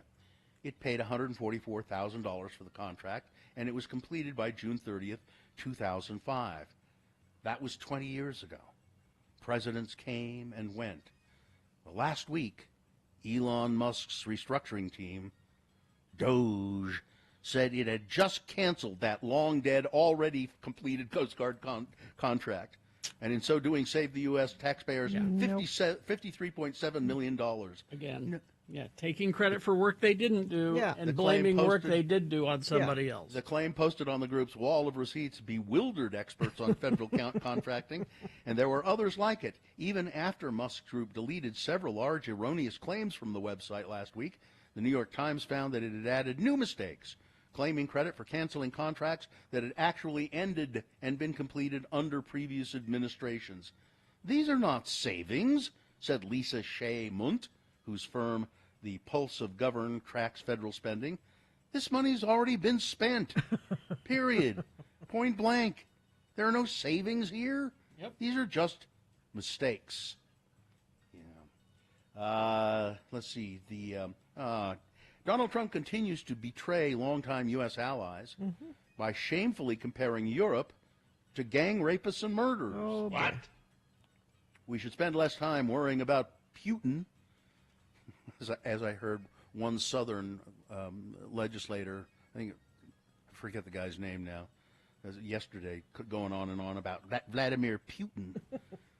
We should spend less time worrying about Putin and more time worrying about migrant rape gangs and drug lords and murderers and people from mental institutions entering our country from Europe. He's still saying that still people saying- from mental institutions entering our country from Europe. That's Now he said not it used a to be thing. Mexico. Used to be Mexico. Now it's Europe. from Europe. Because they're coming from Europe. they're teaming up with Zelensky, and he doesn't like that. Let's see. So now they're the bad guys. We're not the bad guys. No. Yeah. Tesla for sale. Tesla for sale. Yeah. There's a story here about all these people who say, I got to get out from under this car. I got to sell my Tesla. There's somebody who has a car. I bought this before Elon went crazy. No, you didn't. Elon was crazy when you bought it. right. Pope Francis getting a little better. No. Oh, he's wait, not. no, I'm No, sorry. he I had a misread bad- that. He had a bad night. He suffered 2 respiratory crises and was put back on mechanical ventilation. But you know what his problem is? Experts say that swearing is linked to the increased pain tolerance and strength. And the Pope doesn't swear. Oh, That's there you what go. his problem is. Makes you weak. You got to swear a little All right. bit. Weather, traffic. Well, rain and snow are likely today. Mostly rain down here in the valley because it is going to be 48 for a high. But the mountains are getting snow, and that's good news. This weather pattern continues all the way through Friday, it looks like. Traffic we have, let's see, Infiniteam says very icy on I-80 at Parley's near the quarry. Multiple vehicles spinning out. Drive slowly through there. And yes, we have had reports of a couple accidents in that area. Also, chains or four-wheel drive required for both Big and Little Cottonwood Canyons. Be prepared before heading up to the higher elevations. And if you're seeing something on the road you think friends of the program need to know about, you can text us and let us know if it's safe for you to text 33986. Here's boner candidate number 3. Let's ink the kids for the Lord. Parents are outraged after children gave each other tattoos at a Texas school, allegedly right in front of some of the teachers. Yep. And as if that weren't bad enough, the students between the ages of 10 and 12 reportedly used the same needle to do it. One 11-year-old boy came home with "I Heart My Lord" scrawled across his arm, as well as "JC" tattooed on his hand. It broke the skin and scabbed over, his distraught mother, Ashley Armstrong, said to 4 News. The needle was shared several times from one class to another class to another class. How is it that these kids are getting tattooed in class and not one teacher noticed it? It's not clear how many students at Travis Intermediate School got tattooed, but the tattooing was widespread enough to get multiple teachers suspended until the Greenville Independent School District completes an investigation. Pupils at Travis Intermediate School were forced to take blood tests over fears that they may have been infected. Yep. Sharing needles can lead to the spread of disease like Hep B and Hep C and HIV. Ms. Armstrong revealed that while her son was undergoing the dangerous tattooing stunt, no teachers were aware it was happening, but in some classes, apparently the teachers were observing what was going on and not doing anything about it. Yep.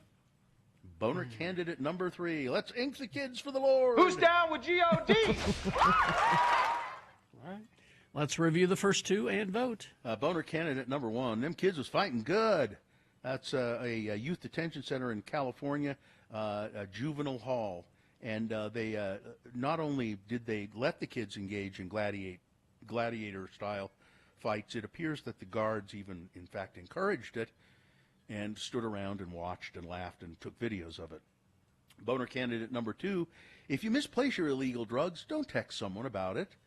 A Florida man accused of unintentionally setting himself up to be arrested.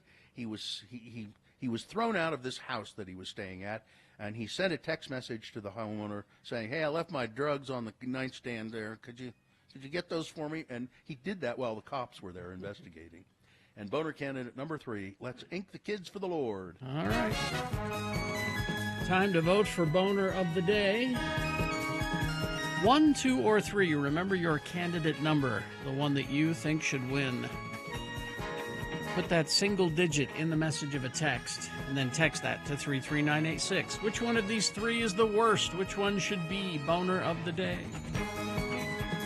Or you can call Katie in the producer's booth. She'll take your live voice votes. Say hello at 877-602-9696. Or you can go online, x96.com. Look for the box that says Boner of the Day, March 4, 2025. Click and vote. And if you don't see that box, refresh your browser. It'll appear. Click and vote. All right, you got 300 seconds. Let's go. This is Boner of the Day. Yeah, you listen.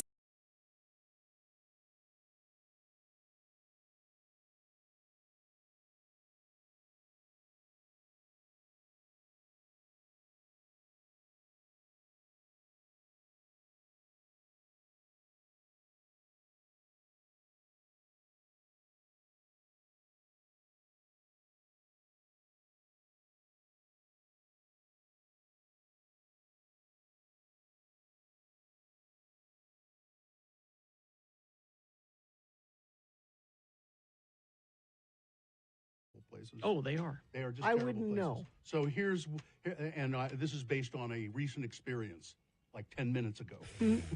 So I'm there in the restroom, Yes. standing at the urinal, and then and there's a little partition between. There are 2 urinals side by side, a little partition between them. Mm-hmm. So I'm standing there. I've got my hand. I'm bracing myself up against the wall, and I'm doing my business.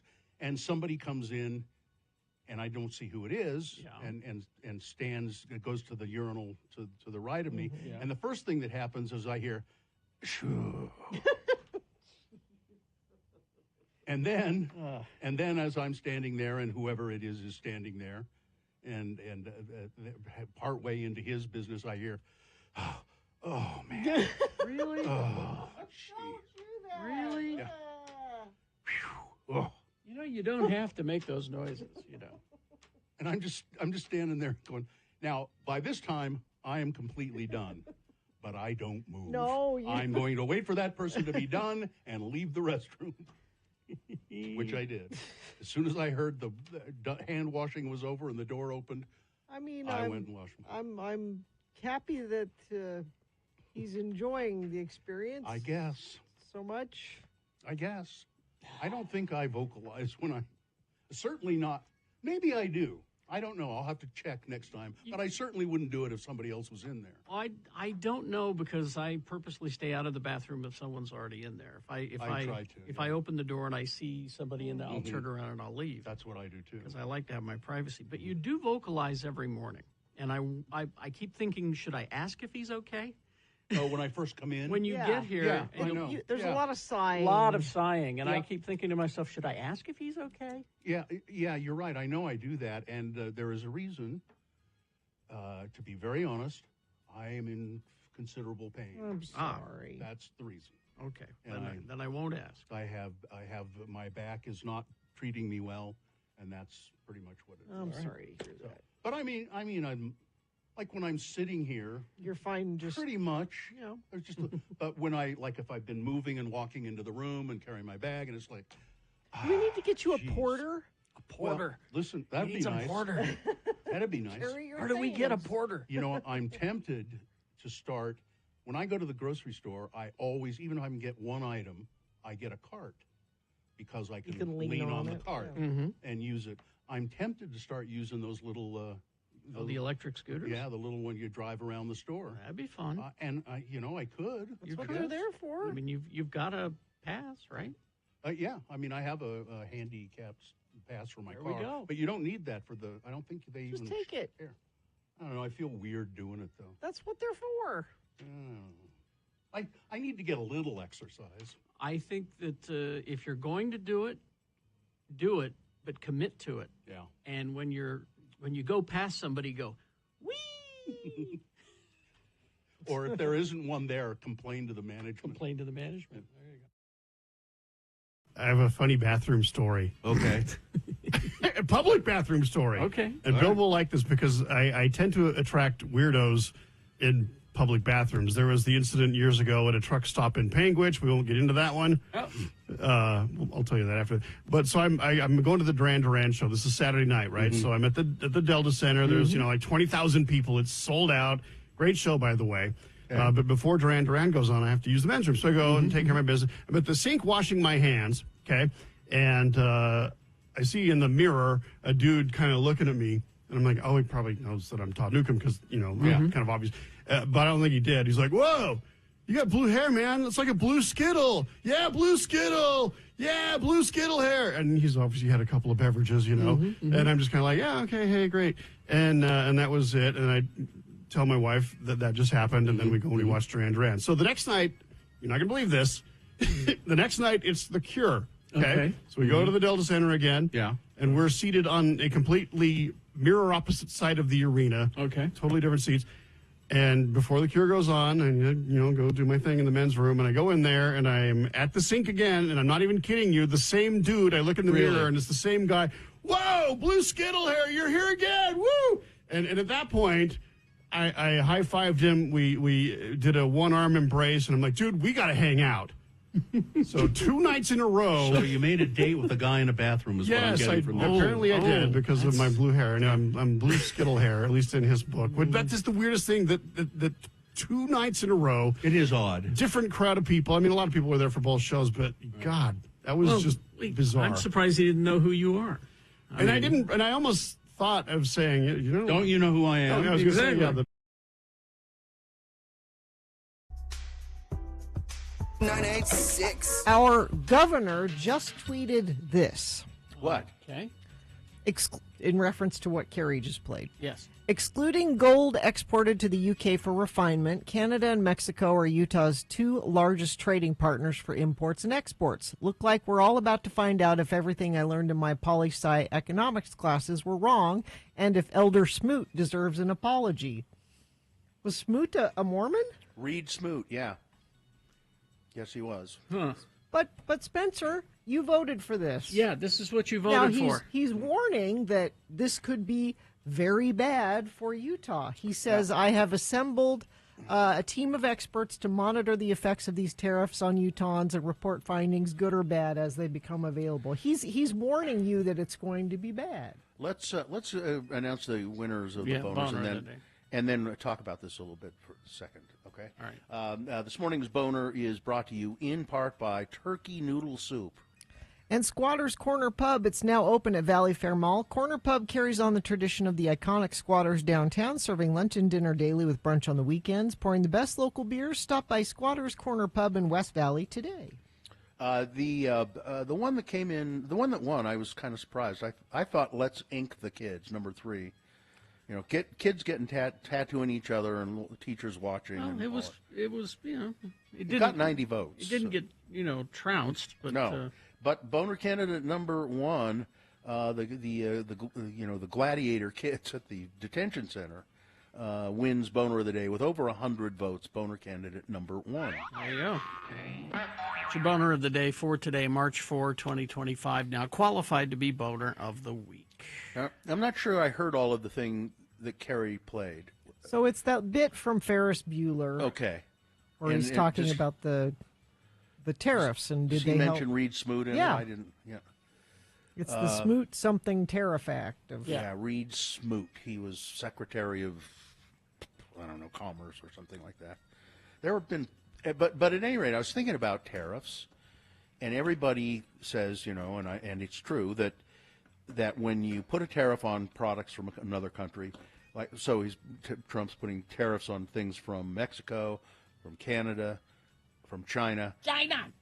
So you add 20% to the cost of goods. 25. 25 for China. Yeah. And so he somehow in his mind thinks that he's penalizing the country that he's putting the tariffs on. Now, why? So why would he think that? What's the point? This is what I figured out, and it's probably just obvious. The way it hurts the country when you put tariffs on them, the way it hurts them theoretically is that the goods that they are importing to other countries becomes so much more expensive that people just stop buying them. Okay, I can't afford that anymore. I'm not going to buy it. Because China will put, 25% more markup on whatever they're sending to us. Mexico will put 25% markup on whatever they're sending to us. So that's the only reason I can think that why tariffs are ever imposed is the hope that it will penalize the country that you're putting the tariff on, that people will stop buying the things that they're sending. But we're not going to stop buying things from our three biggest. No. What he will say is he thinks this is going to force industry to build Apple to build plants here to make phones, and car makers to build plants here that may not be the best example because Apple did announce that they're going to do that. Well, and so he would say that's a success. Yeah, he would call that a success. That's what he's trying to force happen. But it's not realistic. We get so much from these three. Well, we don't have everything that other places have. Exactly. It's not even possible to make everything that we need here. Well, your prices will go up. I saw there was a former guy in charge of Social Security Department who was warning people yesterday, start saving your money. Yep. Because we suspect that your payments are going to get interrupted. Get some chickens. That'll fix it. And then, people think I'm kidding about the Agriculture Department saying get some chickens. We got to get some chickens really quick, didn't we? I've found that when I've been around chickens, they don't have any money to supplement my Social Security. I've asked chickens, I've asked, hey, chicken, can you spot me a $5? They just look at you.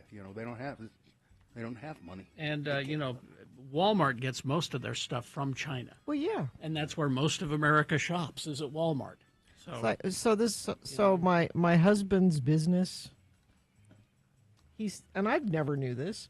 He said all of the vitamin C, and vitamin C's in everything, not just oranges, but just supplements. Not just supplements. It's used to stabilize stuff, and I don't know. It's in lots of stuff. 100% of the vitamin C in the world is made in like India or China. It's not made if we want vitamin C for anything, we have to import it. It's impossible. Manufactured there. Yeah, essentially synthetic vitamin C. It's rather than getting it from a natural source. It's compounded together. That's just one example of we just don't have any of that here. Yeah. Yep. And Apple, they have everything built in China and it's assembled here, so it's still going to cost more, even if they build that plant. Yeah. Well, and it's hurting farmers. Yeah.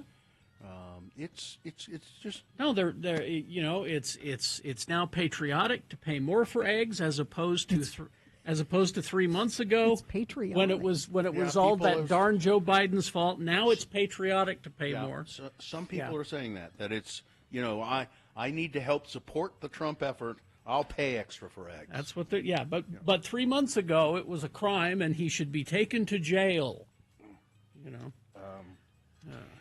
Well, the other thing is all of these factories that they think, it takes years to build a factory. Yeah. It is okay.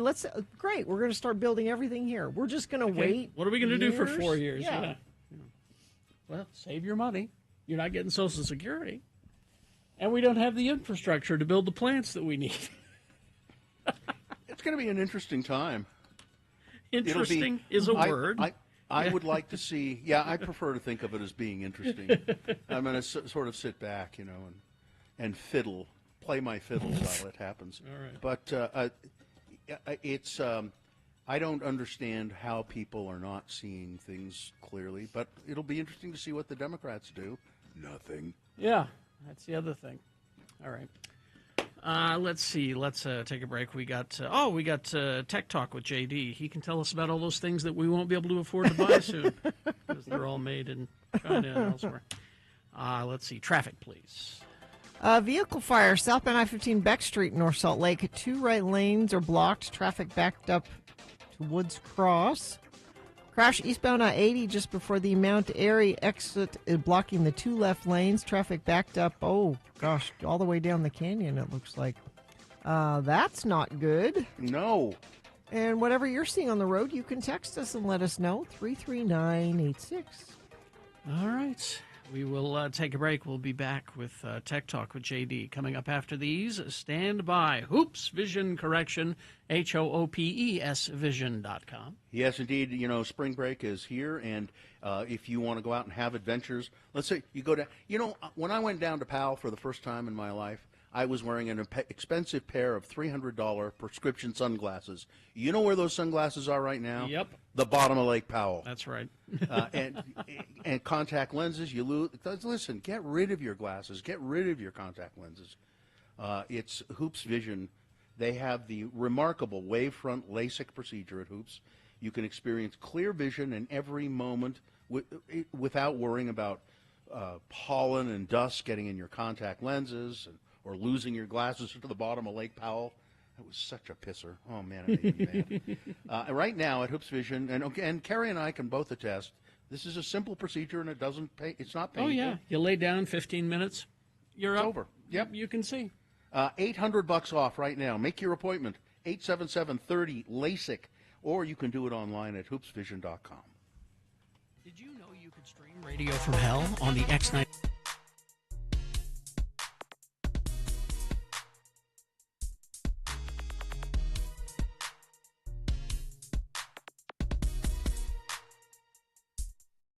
Well, I mean, listen. I mean, I still have in that. So I have a little file that says "boner on deck." That's where I put the ones that I'm. That's where considering. they're warming up. Okay. Yeah, that's the ones I'm considering. Listen to some of these titles, and then maybe I'll tell you about a couple of them. Woman names newborn son methamphetamine rules. That one kind of speaks for itself. Yeah, well, it's not what you think. Oh. Yeah. Woman spreads dead brother's ashes in a packed club pool in Ibiza. Police officer, no, I don't want to do that one.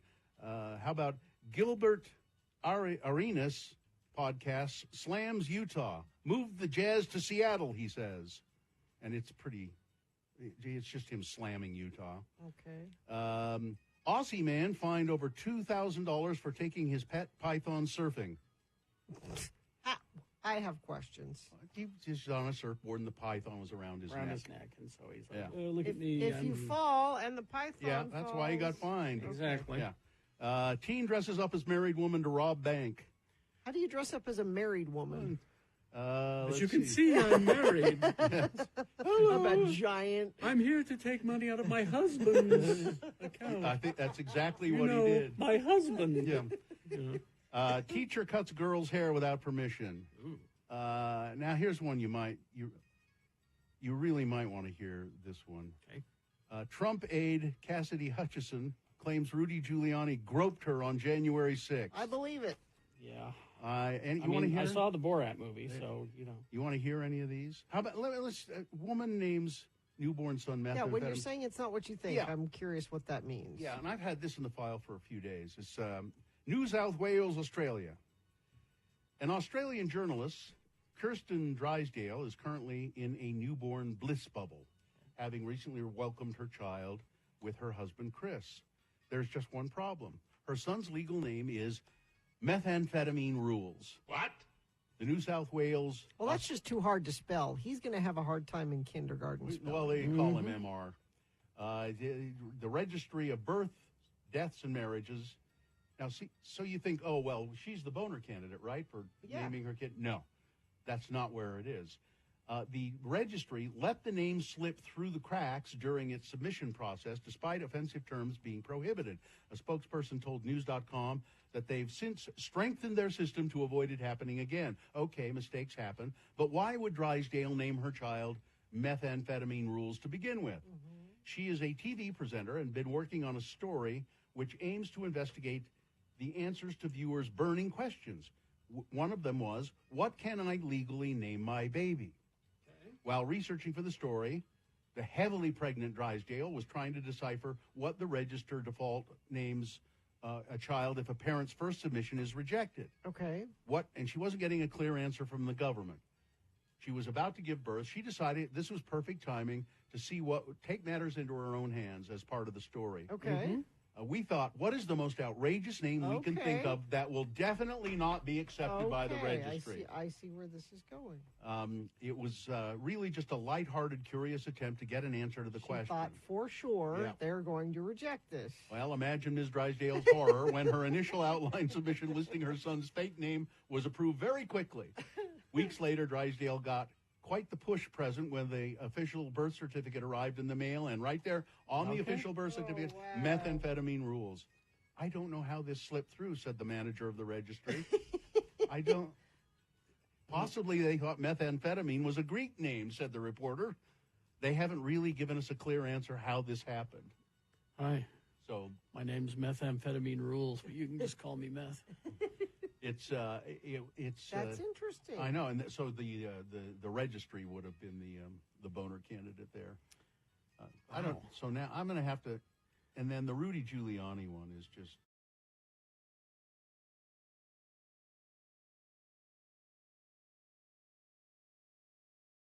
Like Mabel in Vineyard wants to know if we'll play Sex and Candy, and the answer to that is no, Mabel. No. We will not. In Vineyard or anywhere Mabel. else. Play. I haven't thought about Candlebox in 20 years. That's blowing my mind. Look, it's JD. Oh, is this sponsored, Jim? It should be. All right. There we go. All right. Here he is. It's Jonathan Deasing, JD. He's the host of the 3-Bit Gamer Show and one of the hosts. Yes, sir. It's such a big job, it takes 3 of them. Yeah. It's tough work. Yes, it is. And the 3-Bit Gamer Show is a podcast that comes out once a week. Every Tuesday. On Tuesday. And so you can check it out. What have you got for us today, Mr. Deasing? I have, well, not a lot of games, because I think everyone's just kind of holding off. The big new Assassin's Creed game is coming out later in the month. I'll talk about the next time I'm on. Okay. But all the game developers are kind of scared of releasing around that, the new big hit. So we don't have a ton of releases. But one thing I wanted to pitch here for everyone, anyone that has a PC, even if it's not really a super, like a gaming PC, might be able to run some of these games. Check out, if you don't have Steam. Steam is like a PC storefront for PC games. It's kind of the end-all, be-all, because they've got everything. Like, if you're not on Steam, like, your game doesn't exist. And One-stop shopping. Yes, absolutely. And they have tons of sales, and it's really awesome. So if you are interested in games at all and you have a computer, I'd check it out, because one of the things that Steam does 3 times a year, triannually, I don't know why they do it like that, is called Steam Next Fest, where they have hundreds, sometimes thousands of demos available of all these upcoming games, majority indie games, which is, I mean, it's a fantastic opportunity to play 1 million games for free, and then you can then usually you play through the demo, it's like an hour or two, and then it's like, do you want to add this to your wish list? And it's a really cool opportunity to be able to see what's coming out, and a lot of hot new games, a lot of indie games you would never see otherwise. And Steam does a really good job of seeing the games you like and recommending games that you might like. Oh, there's an algorithm that keeps track of that. And that's on. You can use it on Mac or PC, but I would check that out. Check out Next Fest. It is actually just ended yesterday, but there will be one in another couple months. It's just a really awesome thing if you're looking for quirky new games, tiny games, indie games. That's kind of the spot. So check it out. And then I just have a bunch of fun internet stuff. Okay. First one here is a website that lists rejected vanity license plates. Different DMVs across the country. It shows you the plate name, what the customer, what their description of the plate was, whether they thought it was appropriate or not. and then why the DMV flagged it, and then finally Okay. whether or not So it got through. The first one that popped up that I see is the plate said crawl pig, CRWLPIG. Okay. The customer said it means not available. The customer didn't say anything. The DMV reviewer said pig police. It doesn't Pig say equals that. police. Yeah, so crawl police. If that's your What- association, I feel like that's on you. Yeah. A lot of these get flagged for crazy reasons, but there's definitely some quirky ones. If you just hit refresh, it brings up a new one, and that's kind of how you browse through them. Then there's this one, King 14 King 14. Okay. Customer says King is the name of my soccer team, and number 14 is the jersey I use. Okay. yeah. Seems The DI reasonable. Yeah. The DIV said that the number 14 equals Hitler, so it was not approved. What? It's true. No, the 14 words. Oh, I that's understand. true. That is true. They're trying to be sneaky. Yeah. Okay. So they rejected that one. Nice. Anyway, interesting. Yeah, they're on top of it. So yeah, this is just kind of a fun thing to see. Another thing that I found that I was just delighted about because it really spoke to my childhood was Kid Pics. There's a bunch of millennials out there right now that are like, "Oh my gosh, Kid Pics!"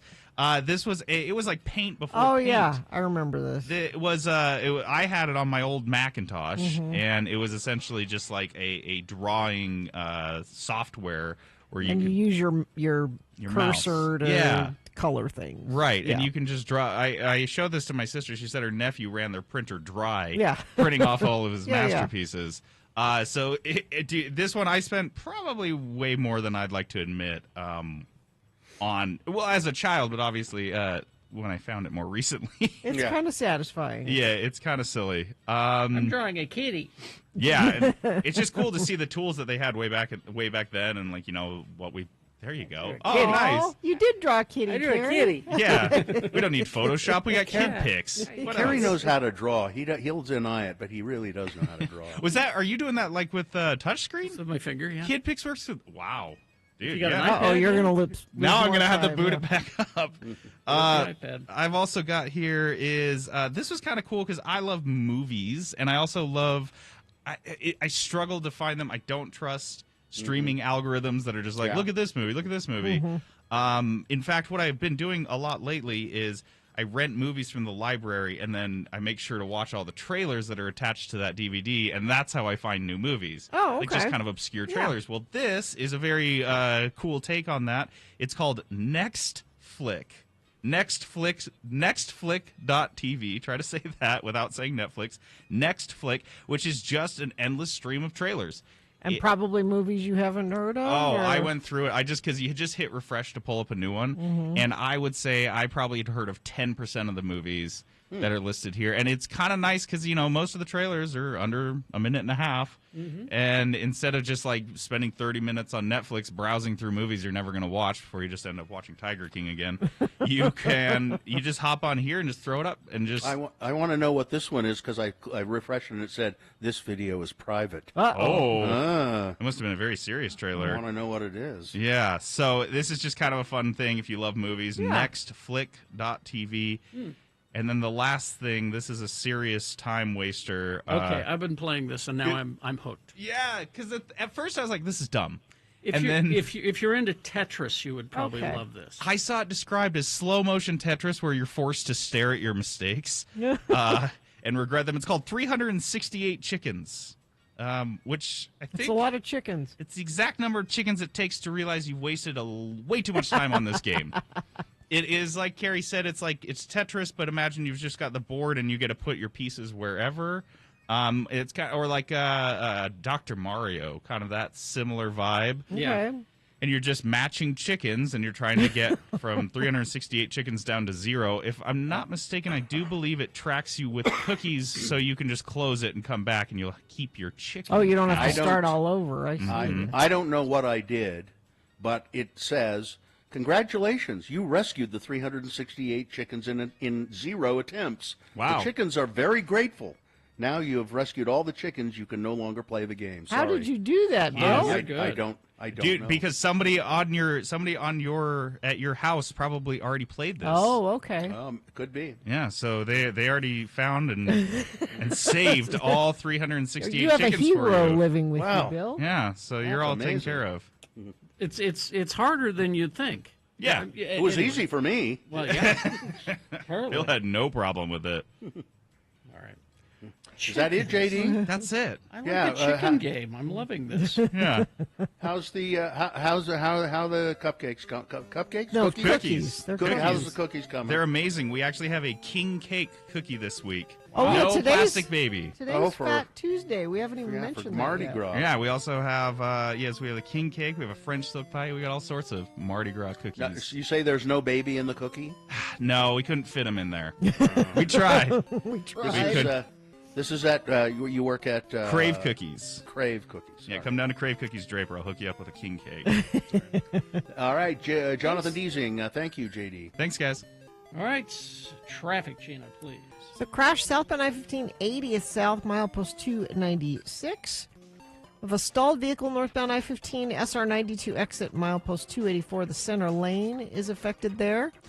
Vehicle fire southbound I-15 Beck Street, US 89. The right lane closed. Let me check our message stream. That's where Infiniteam assembles and lets us know what they're seeing on the roads. You haven't sent anything in the last little bit, but if you see something, please pass it along. If it's safe for you to text 33986. See Billy Joel and Sting Friday, May 23rd at Bryce Eccles Stadium. Find your tickets and more information at x96.com. All right. Beat Gina coming up after these messages and a song. Easy to play, easy to win. What is the prize today? Tickets to see A Simple Plan, August 16th at America First Field with special guest Bowling for Soup and 303. Simple Plan Bowling for Soup tickets. 877-602-9696 is the number to call to play. It is Catherine O'Hara trivia today. Love her. Because it's her birthday, so I'll be ready for that. Okay. Catherine O'Hara, easy Catherine O'Hara trivia. Multiple choice, pop culture. It's easy to do. 877-602-9696 for those Simple Plan Bowling for Soup tickets. Call now.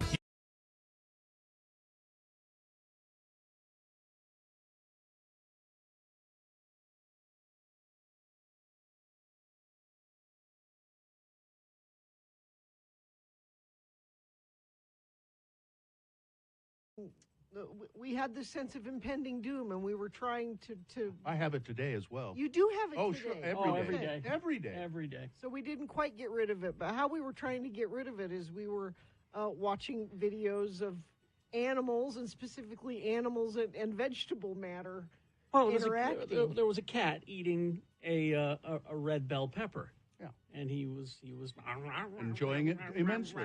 He loves it. Yeah. That brought peace to me. And then the monkey snapping the beans brought peace to me. Because he was so happy. You could just put that on a loop. We ended up talking about animals, particularly carnivores, eating vegetables. Because I can't get my dogs to. I mean, I've seen people toss a carrot, or there's a video of two dachshunds enjoying stalks of celery. Yeah. I've never been able to get any of my animals to do that. They'll eat vegetables if it's in the food. Is it something that you say you haven't been able to get them to do it? You really want to get them to do it? I would love to be able to give them a baby carrot to eat instead of as a snack. A snack instead of the jerky treats that they like. You know? So Katie and I did the same thing yesterday. We both went home and decided to see how our dogs would do, and I posted this on the Radio from Hell Facebook page. It's also on my Instagram page if you want to see video of you trying to get Riley to. So Riley the Wonder Dog, my golden retriever, who's on a diet. So the carrot would be good for her, as opposed to the. Well, it'd improve her eyesight.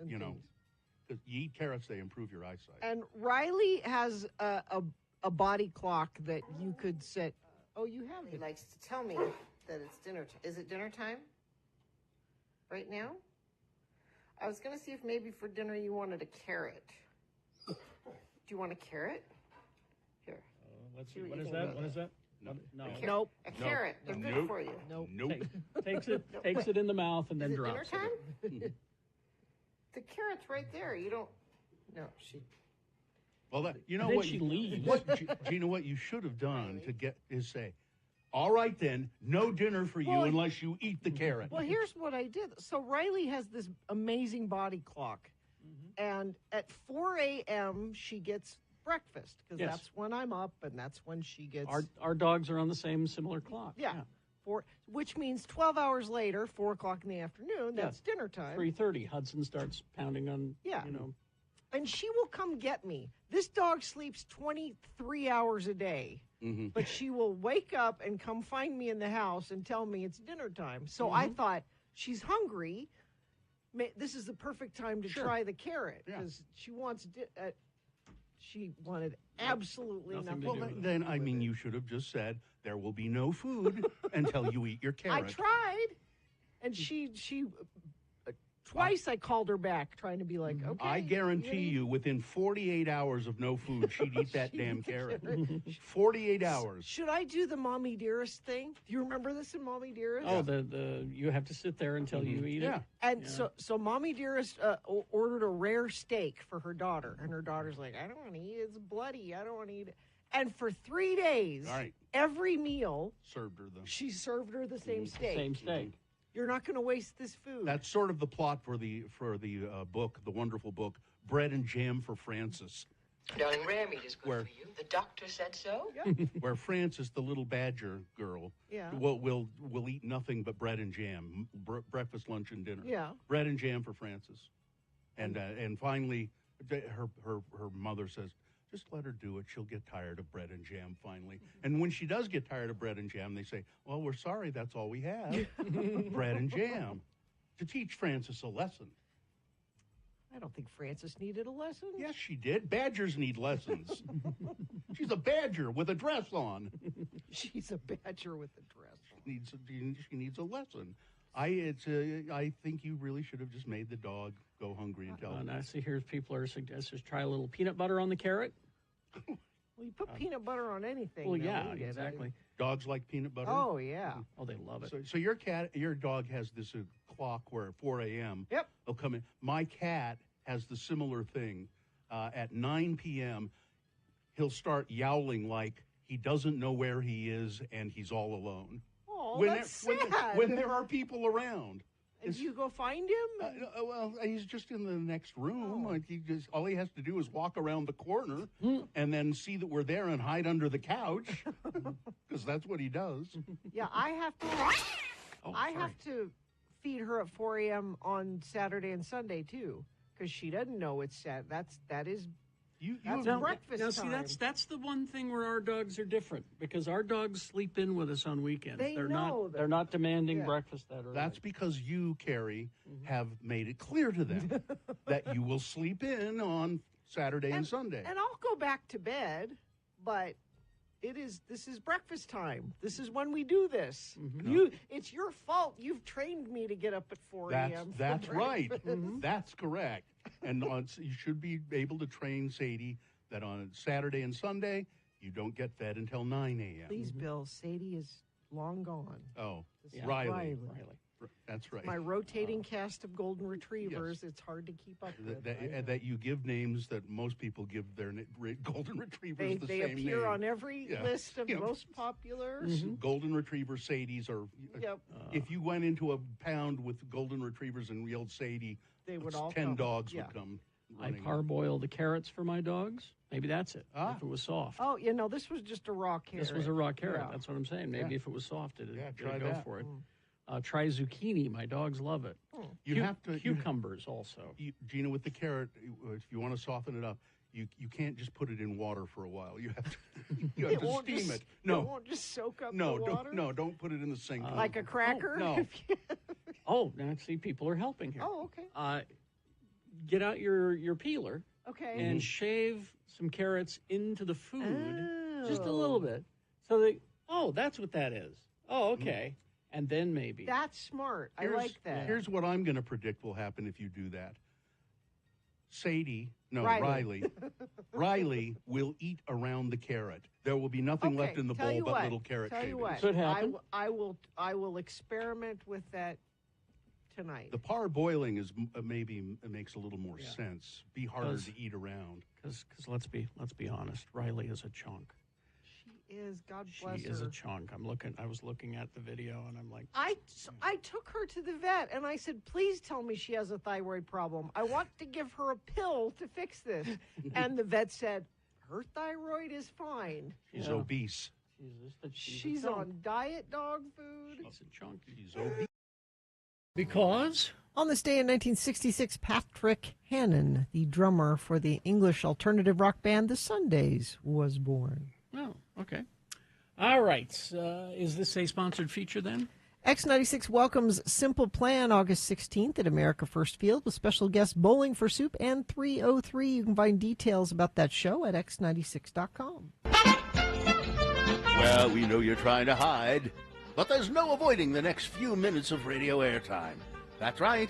It's time for another scintillating edition of Beat Gina. I'm your announcer, Johnny O, with this important word. Want to try something delightfully different from Kool-Aid? It's golden nectar flavor. Ooh. A wonderful cool-off drink with just a touch of tang. I remember this. Stir up a frosty pitcher full for your family today. 1 packet makes 2 quarts of golden nectar Kool-Aid. Yes.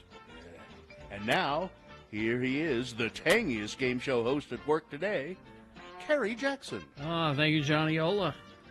Golden nectar. You Sounds seem to horrible. remember all of those weird products. Yes, I remember golden nectar. I also remember apple, when they did apple-flavored Kool-Aid. Yes, that's right. Which very It controversial. was not apple juice. It was supposed to taste like apple juice, but it did not. It failed miserably. Gina, you know none of the Kool-Aid drinks. Grape Kool-Aid or... But no, there are no grapes in No? there. No. Let's see. The randomizer has picked a contestant. Looks like Josie is who you'll be playing against, Gina. Josie, are you there? Yes, hello. Hi, Josie. All right, Josie, we're Hi. gonna toss a coin to see who goes first. It will give you the advantage in the game if you call it correctly. So heads or tails? Tails. Tails? Tells never fells. There you go. And it's heads. Oh, Well, it felled. It felled at that Sorry, time. Josie. Heads always threads. That's what they say. That's okay. That's right. So that means Gina gets the first question to answer on her own. It's multiple choice. If she gets it correct, she gets the point. If not, Josie, we'll come to you. You've been paying attention. You can answer the same question correctly and steal the point away from Gina. All right. Catherine O'Hara trivia, because it is her birthday today. She is 70-something. Need to explain who Catherine O'Hara is. She's the mom on Schitt's Creek. The She's actress. the mom in Yes. Home Alone. Home Alone, yeah. All right. Okay. She's a treasure. Yes.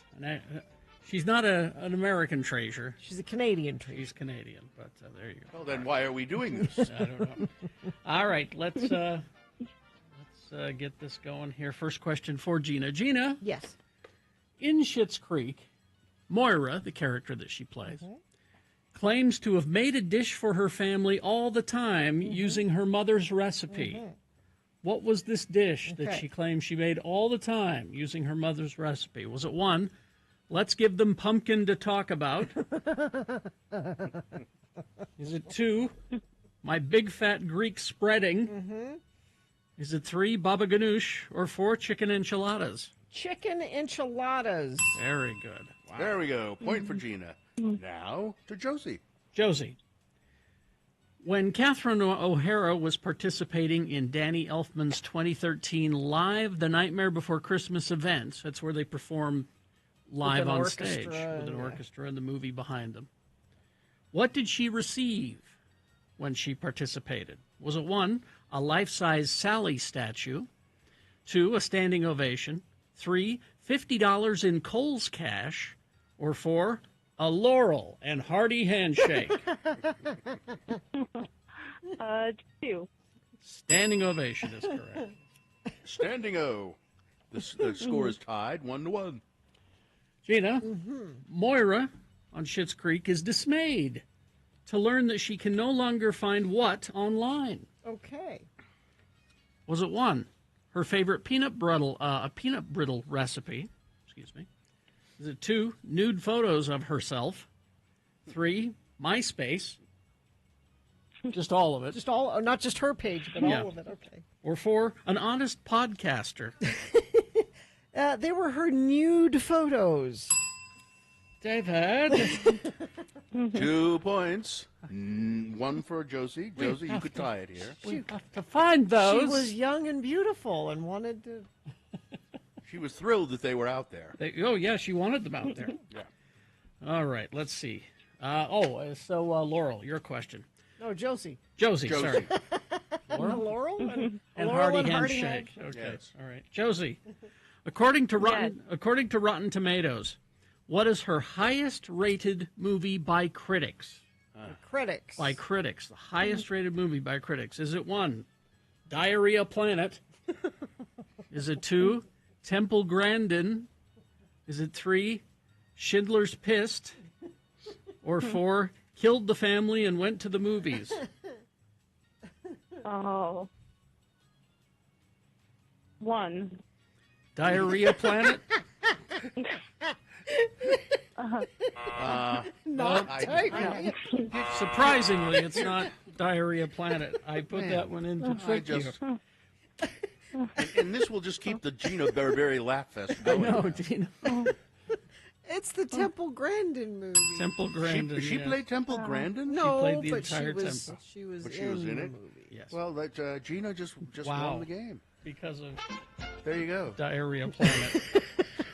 Josie, that Josie, was yeah. terrible. No, it was wonderful. I enjoyed that very much, and I'm so delighted that even though I beat you, I'm going to give you these Simple Plan tickets anyway. All right. Thank you better- very much. Yeah, there you go. Thank you. Hang on the line. We'll tell you how to get those tickets. You see, Josie just jumped right in there with thank you very much. Yeah. That was Didn't smart. have to be reminded. Yes. Listen, I'm going to go home. Mrs. Ola just called me.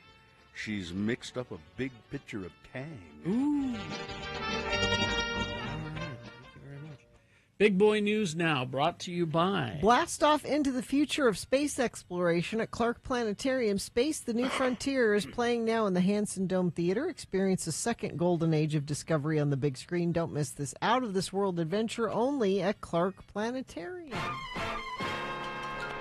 Sir Rod Stewart proved that he's still got it as he let loose on stage during his last time tour at the Seminole, as in the native tribe, Hard Rock Hotel and Casino in Florida. The rocker, who turned 80 in January, bared his chest in a white ruffed shirt left slightly unbuttoned as he performed his iconic hits at Hard Rock Live. Rod slipped into a vibrant gold blazer with matching pinstripe trousers and bright gold trainers. He's gearing up for a very busy 2025, bringing his final large-scale tour around the globe. Rod is also confirmed to headline this year's Glastonbury Festival. That's a pretty big deal. He's 80 years old. This outing comes after his wife, Penny Lancaster, claimed Muhammad Al-Fayed once offered her his sperm. What does that in a have shocking admission what? on a podcast called Loose Women last week. What do you mean, what? What does that have to... Okay. He's married to her, Gina. He's married to her, and she'll say things like that. She is 53 years old, and she was at the time trying to have a baby with Rod and realized that Al-Fayed was joking that she could have some of his sperm, which he had kept frozen in the frozen food department at Harrods. It was just a joke. I'm kidding. Unless you're into it. Yeah, exactly. Let's see. An unknown disease continues to spread in the Democratic Republic of Congo, killing at least 60 people now and infecting 1,000 others since it first broke out in January. Even more concerning, the majority of deaths have taken only 48 hours from when symptoms first occurred. The outbreak, which seems to have hit 2 separate villages, although the 2 clusters haven't been yet proven to be related, started in January after 3 kids, apparently, and I don't know why they did this, ate a bat. 2 days later, they died. Although they have so far ruled out Ebola, the symptoms of this unidentifiable disease, or unidentified disease, are similar to those of Ebola and Marburg, which include fever, headache, chills, a stiff neck, muscle aches, a runny or bleeding nose, coughing, vomiting, and diarrhea. These are symptoms you would expect to see of any number of infectious diseases, said a doctor and medical reporter Ebola, Marburg, dengue fever, yellow fever. They've all been ruled out. There are a lot of other diseases that have similar symptoms, but but there's one thing that isolates them, and this one, it's escaping their detection. Not a good thing. Well, it's just, things to come. The Supreme Court in Utah left in place a Utah State Court decision. The actual Supreme Court. Yeah, left in a Utah State Court decision that overturned the death. No, it was the Utah Supreme Court. No. That overturned the death sentence for a man convicted of murdering a woman to stop her from testifying against him in a rape case. No, so what happened is... This is Douglas Lovell. Yeah, he raped this woman, and she was going to testify against him, and he killed her, and he pled guilty to that. So there's no question that he did it. There were some questions brought up about character witnesses, and the church was involved somehow. At any rate, the Utah State Supreme Court overturned the death penalty. Right. They took it to the Supreme Court, the United States Supreme Court, to see if they could get the death penalty reinstated. The United States Supreme Court declined to hear the case, so it gets kicked back. So they didn't hear it at all. No. Okay. So it is true. It is right to say that the Utah Supreme Court overturned the death sentence over religious talk. And apparently, the religious talk was that there were he had LDS, Latter-day Saint religious counselors in prison, chaplains, who said, he really seems to be a good man. They told the parole board, he seems to be a good man, and he's suffered enough. And some of this got back to jurors who heard it, and it was just all a mess of religious implications, and so that's why they've had trouble. They've never recovered her body. Nope. And then here's another case where the body has not been recovered, saying there's substantial danger to the community. A judge has denied bail for accused murderer Jennifer Gledhill. Oh yeah, I was going to bring this up in Morsel of Murder. So so she was having an affair. Okay. Husband found out about it. That's why she killed him. Oh yeah. She killed him. Yeah. Yeah. This is here in Utah. Yep. Now she had been talking to the man she was having an affair with. Mm-hmm. And he recorded a phone call, so he must have been suspicious, or maybe he went to the police. They're not saying yet, and they said, record your phone calls with her. She called him and explained to him what she had done. Mm-hmm. And he said, I'm scared of you. And she said, well, I don't think I'm a monster. I would never hurt a fly. And he's like, well, what about your husband? And she's like, well, he wasn't human anymore. He was... Now, the interesting thing about this phone call was recorded like a week before she even reported her husband missing. And she's referring to him in the past tense. Oh. And so this is very damning evidence. Yeah. It says here that it had previously been reported that the man with whom she was having an affair told police that she had shot her husband in the head while he slept, put his body in a storage container, and loaded it into a minivan. Yeah. She told him all of that. So his that body's body still not found. And they haven't found the body yet. And Joyce Yost's body, the previous case, Gledhill or Lovell said that he hit her body up near Pineview Reservoir somewhere, or Snow Basin, but they've never been able to recover it. So who knows? Utah lawmakers are putting more chips on the table in their effort to keep the Sundance Film Festival from leaving the state.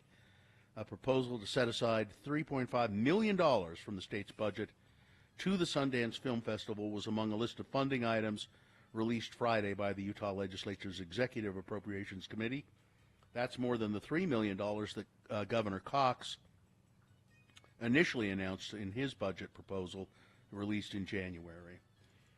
Let's see, 5 key things to watch out for in Trump's big speech to Congress tonight. Nah, I don't think we need to know that. No. Elon Musk will be there because of course. Because he's the president. Yeah. Let's just move on. It will be interesting to see how the lawmakers behave. I wish the Democrats would all not leave, but turn their backs on the whole speech. Just stand up and face away from the whole thing. Something, anything. Some sort of indication that they oppose all of this. Anything. Let's see. Let's move on to the chairman. Excuse me, and CEO of Kroger. That's a big job. Yeah. Rodney McMullen has resigned after an internal investigation into his personal conduct. Kroger, the world's largest grocery chain, the nation's largest grocery chain, said that the investigation into McMullen's personal conduct was unrelated to the business, but was found to be inconsistent with its business ethics policy. So if it's inconsistent with a big corporation's ethics policy, it must be pretty bad. Something, yeah. Yeah. Sargent has been on Kroger's board since 2006, served as the lead director of the company since 2017. He has been with the grocery business for many, many years, but nobody's saying exactly what the conduct is, not related to financial performance. So you have to think that it's some sort of moral issue. The Australian Jim Harrison is his name. He was one of the world's most prolific blood donors. His plasma saved the lives of more than 2 million babies. He has died. James Harrison died in his sleep at a nursing home in New South Wales, Australia, on 17th of February, his family said. He was 88, known in Australia as the man with the golden arm. Harrison's blood contained a rare antibody, anti-D, which is used to make medication given to pregnant mothers whose blood is at risk of attacking their unborn babies.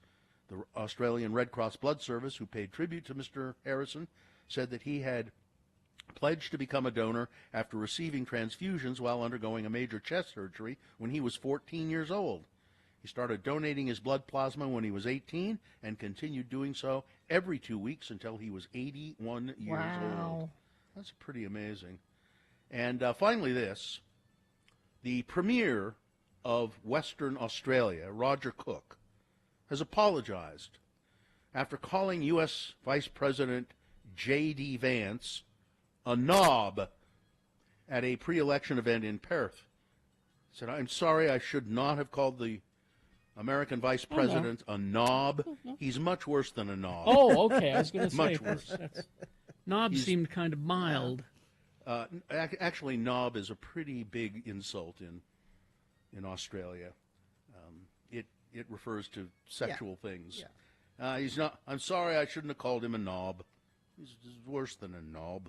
He didn't say he's worse than a knob, but I wish he had. Yes. All right, that's it. Sports weather traffic. So I saw the story this morning about Jimmy Johnson, the ex-Cowboys football coach. The guy with the perfect hair. Yeah, retiring from broadcasting. Okay. And our attorney and very important sports reporter, Ed Brass, said, Jimmy Johnson, the man that killed Janis Joplin. And I said, He's said that before. Yes. Oh, here's the story. This is the theory, yeah.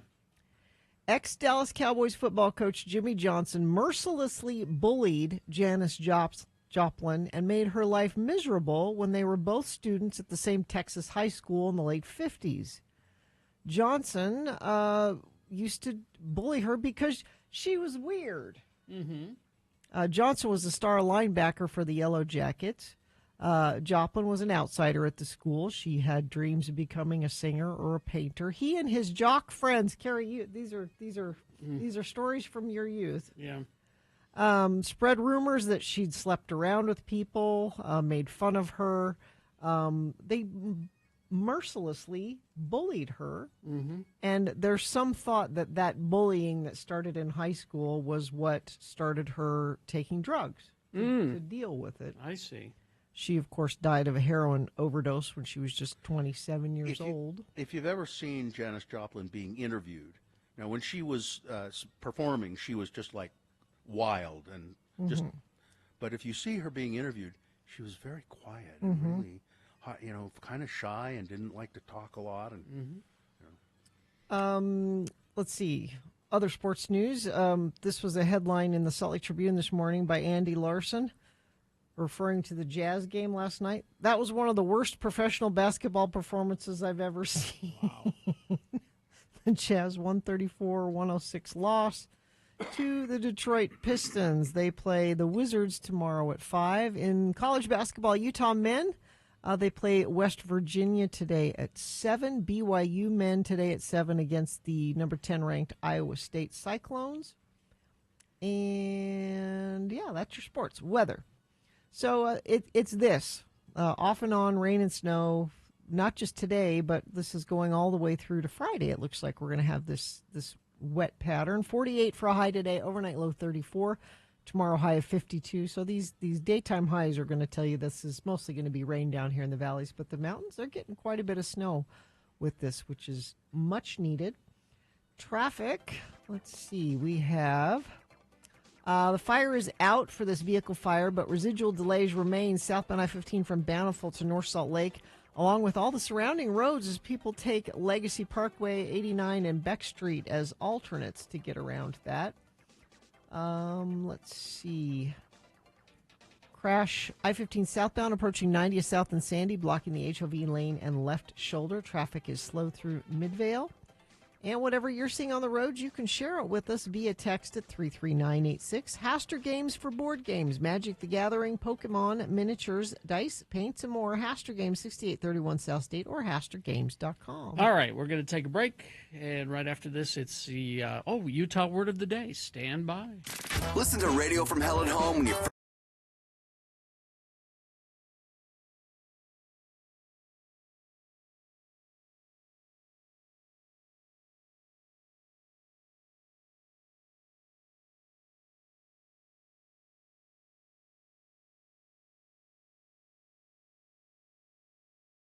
List. You do? Mm-hmm. I mean, I heard you say that you had a list. Yeah.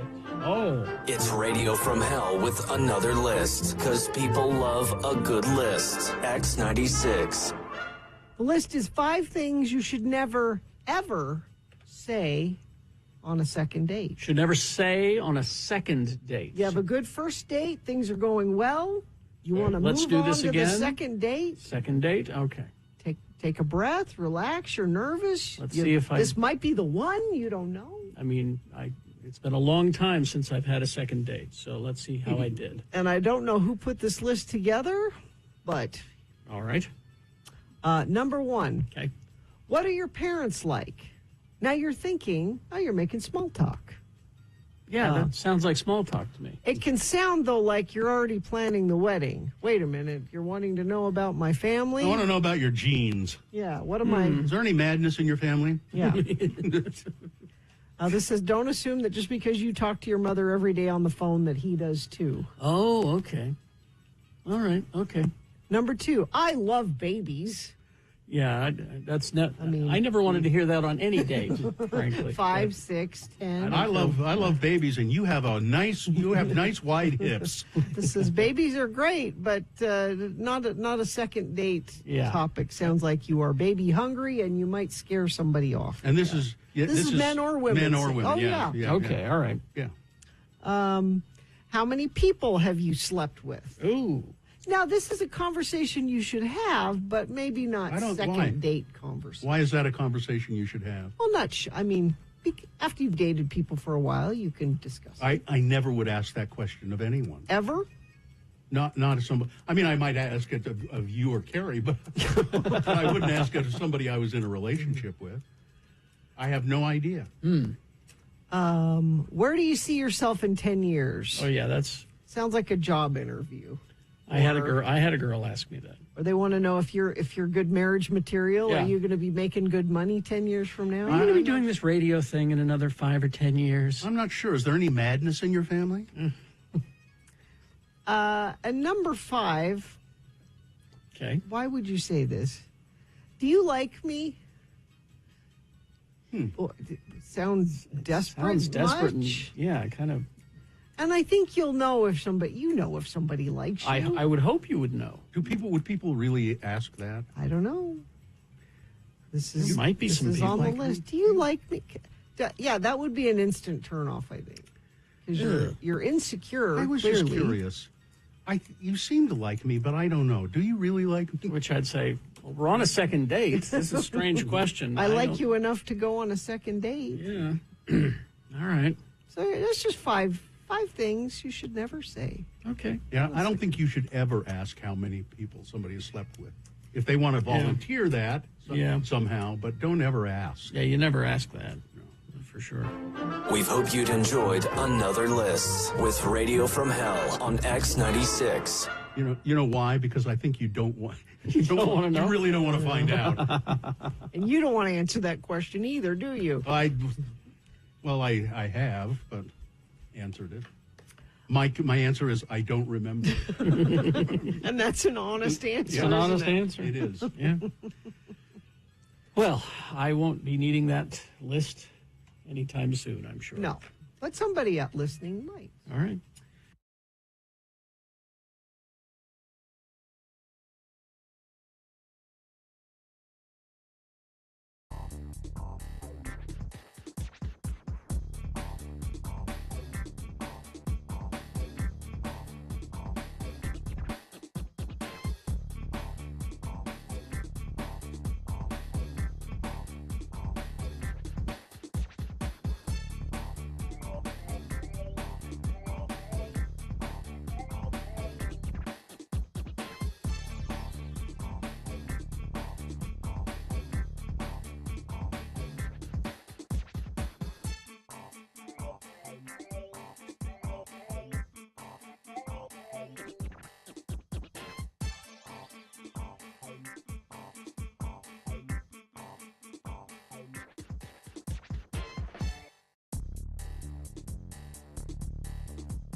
It's often said that the people of Utah speak a language all their own. It's a language that's often confusing and even incomprehensible to newcomers here in the Beehive State. So, Radio from Hell presents a handy guide to help everyone understand how the natives speak. It's the Utah word of the day. And today's word is... hitter. Hitter, hitter. Well, there have been big goings-on in the little city of Mona, Utah, and here we have the mayor, Don Criddle, and his barely functional son, Denver, discussing the news of the day. This Utah word of the day has been torn from the headlines. Some circumstances of this case have been changed to protect the guilty. Again, the word is hitter. Daddy! Hey, you got yourself all excited over something, Denver.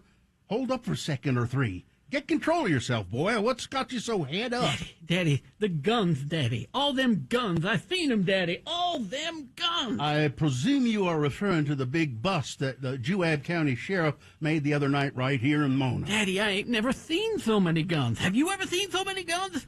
I ain't, Daddy. I seen them on the TV news last night, Daddy. Well, you said a mouthful there, boy. There was a lot of armament for sure. And as the mayor of Mona, I, Don Criddle, was privileged to be there when the sheriff served the warrant on that man and that woman living there with all them weapons. Was you scared, Daddy? Well, I had some concerns for sure, son. The deputies was there earlier, and they seen through a window that the guy had a sword and a baseball bat and a hatchet. And he yelled, and he said he had some guns, too. And then the deputies asked him, "How many guns?" And he yelled back, "Enough to get the job done." Oh, so that's when they went and got the warrant, right, Daddy? That's right. And then they went in, and they found enough weapons for an army. What kind of weapons, Daddy? Did they have, like, assault guns and rifles and pistols and lots of ammo? Well, yep, and more than that. That couple had bombs of various types and body armor, all kinds of stabby and cutty things. Ooh. Also, all kind of drugs. Well, they was cultivating mushrooms. Shrooms? That man and lady was growing shrooms right here in Mona, Utah. This is the biggest thing that has happened to us ever. Did the man and the lady try to run away? Well, the sheriffs was able to detain the man without no struggle. But they didn't see the woman right away. She didn't seem to be nowhere around when the deputies was pretty sure that the man had hit her. Did he hurt her? Did what hurt her? When he hit her. No, Denver. He didn't hit her. He hit her. Well, what'd he hit her with? When I say hit her, I mean he put her in a secret place somewhere in the house so the deputies couldn't locate her right away. Oh, I get that. So he must have hit her before he told her to hide, right? Oh. Join us again some other time as we examine how the Utah natives speak with the Utah Word of the Day. There we go.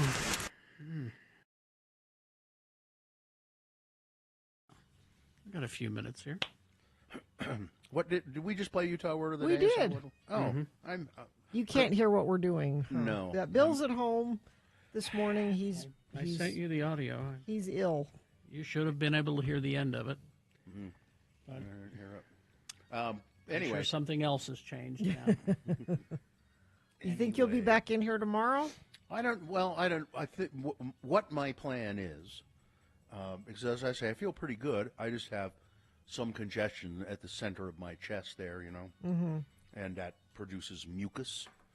And I'm going to call Dr. Cobble and see about an antibiotic. I had something similar a while ago, and it was just sort of milder. You guys probably didn't even notice it, and it's like a little bronchitis or something. Maybe you need like what the Pope's getting, and they just jam a suction down and suction out your lungs. No. They do that? But they do that to him? Twice yesterday. Oh, yeah. Yes, that's what intubating is. I didn't just catch suck that. your lungs out. He aspirated.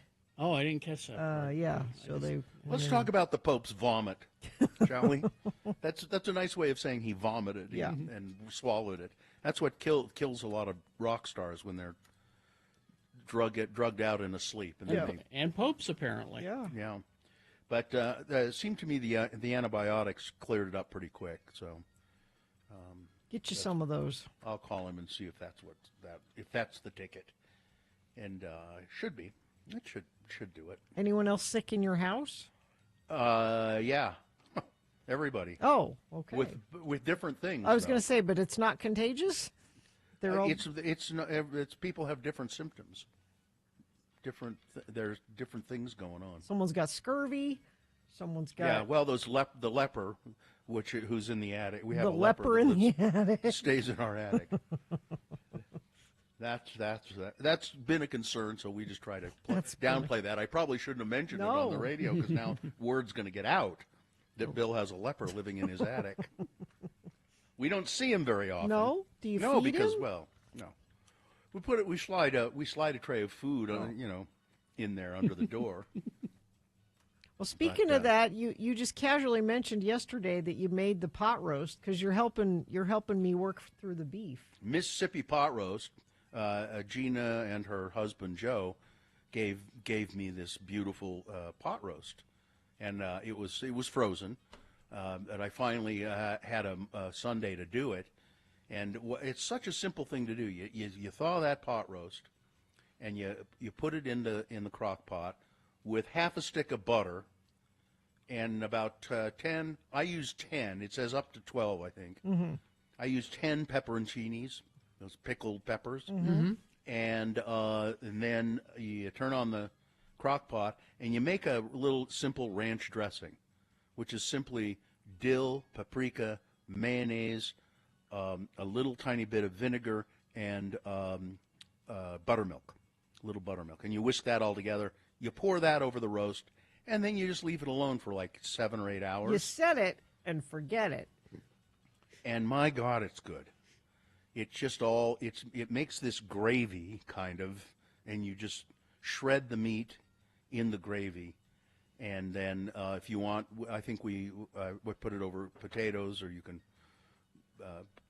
put it over noodles if you want, or just it says, or just pile it high on some thick sandwich bread and eat it that way. But it's just, man, it was good and it's easy. Well, we've already decided we're getting another half a beef. Well, you've been giving away the food. Well, we don't get it till like the fall, but we've. You're still having a hard time getting through the one you Yes. got. But right? But these are trying times. You need to get your own chickens, and you Yeah. got to have a side of beef in your freezer. And that's patriotic because there's a Republican in office. You know what we're going to do? I've decided that we're going to do a kangaroo. A side of kangaroo. A kangaroo. No, a whole kangaroo. A whole kangaroo. Yeah, kangaroo tail soup. I've had that. It's quite awful. Yeah, it sounds horrible. It really is horrible. Need a few days to cook that one. It's quite awful. Traffic. Let's see. Crash I-15 southbound in Sandy, blocking the HOV lane, 90th south. Traffic is slow through Midvale while folks are dealing with that. And let me see if there's anything else. So we had those issues up north with the vehicle fire, southbound I-15 Beck Street. The fire is out, but there's lots of residual slowage through that area, and that slowage spilled out onto other routes because people were trying to avoid the vehicle fire. So several different areas, if you're trying to get from North Salt Lake into downtown Salt Lake, you could find some issues there, but it is cleared up and should be getting better. Why spend stupid ticket prices for concerts when you can experience great live music for much less at Salt Lake's coolest intimate venues? Don't miss Pokey Lafarge with Cicadia Rhythm Tuesday, March 4th at the Stateroom. Get tickets at thestateroompresents.com. That's tonight. Yeah. All right. We will take a break. We will be back after these messages and a song with the Boner recap game. Easy to play, easy to win. We got a good prize for this. Yeah, we've got tickets to see The Offspring. They're coming back to Utah with Jimmy World and Newfound Glory. That's all one show. That's by one the way. show? Wow. Saturday, September 6th at Utah First Credit Union Amphitheater. Tickets go on sale Friday, so this is a win it before you can buy it. So get those Offspring tickets, 877-602-9696. All you got to do is call us and tell us who won the boner this morning. It's easy, especially if you were listening, you know. If you weren't listening, you could probably guess, but I wouldn't. Cheat. Go ahead, x96.com. Click on the box that says boners, March 4, 2025, and it'll say winner next to the one that won, and you'll get those Offspring tickets. 877-602-9696. Larson HVAC and Plumbing. So you know how you can tell that Sean Larson is a good guy? Well, number one, he's a friend of the program. The whole family is at Larson HVAC and Plumbing. Been in business since 2017. They're also golden retriever people. Are they now? Yes, indeed. When I posted a picture of our new puppy, Sean was just beyond himself excited for that. And he's met our other golden retriever, Riley, because he's been to our house. That's right. Multiple times. One of them to put in our tankless water heater, which we love. Larson HVAC and Plumbing, they're Ream Pro certified partners. They're fast, convenient, affordable, and they're not going to try to sell you on something you don't need. They'll fix what needs fixing and take care of the rest. Right now, friends of the program get $500 off a new water softener. You can enjoy the feel of soft water, make sure appliances, faucets last longer, plus get rid of that hard water buildup. You just need to get a hold of them. LarsonHVAC.com/X96 for details, or just mention X96 when you call 801-930-50.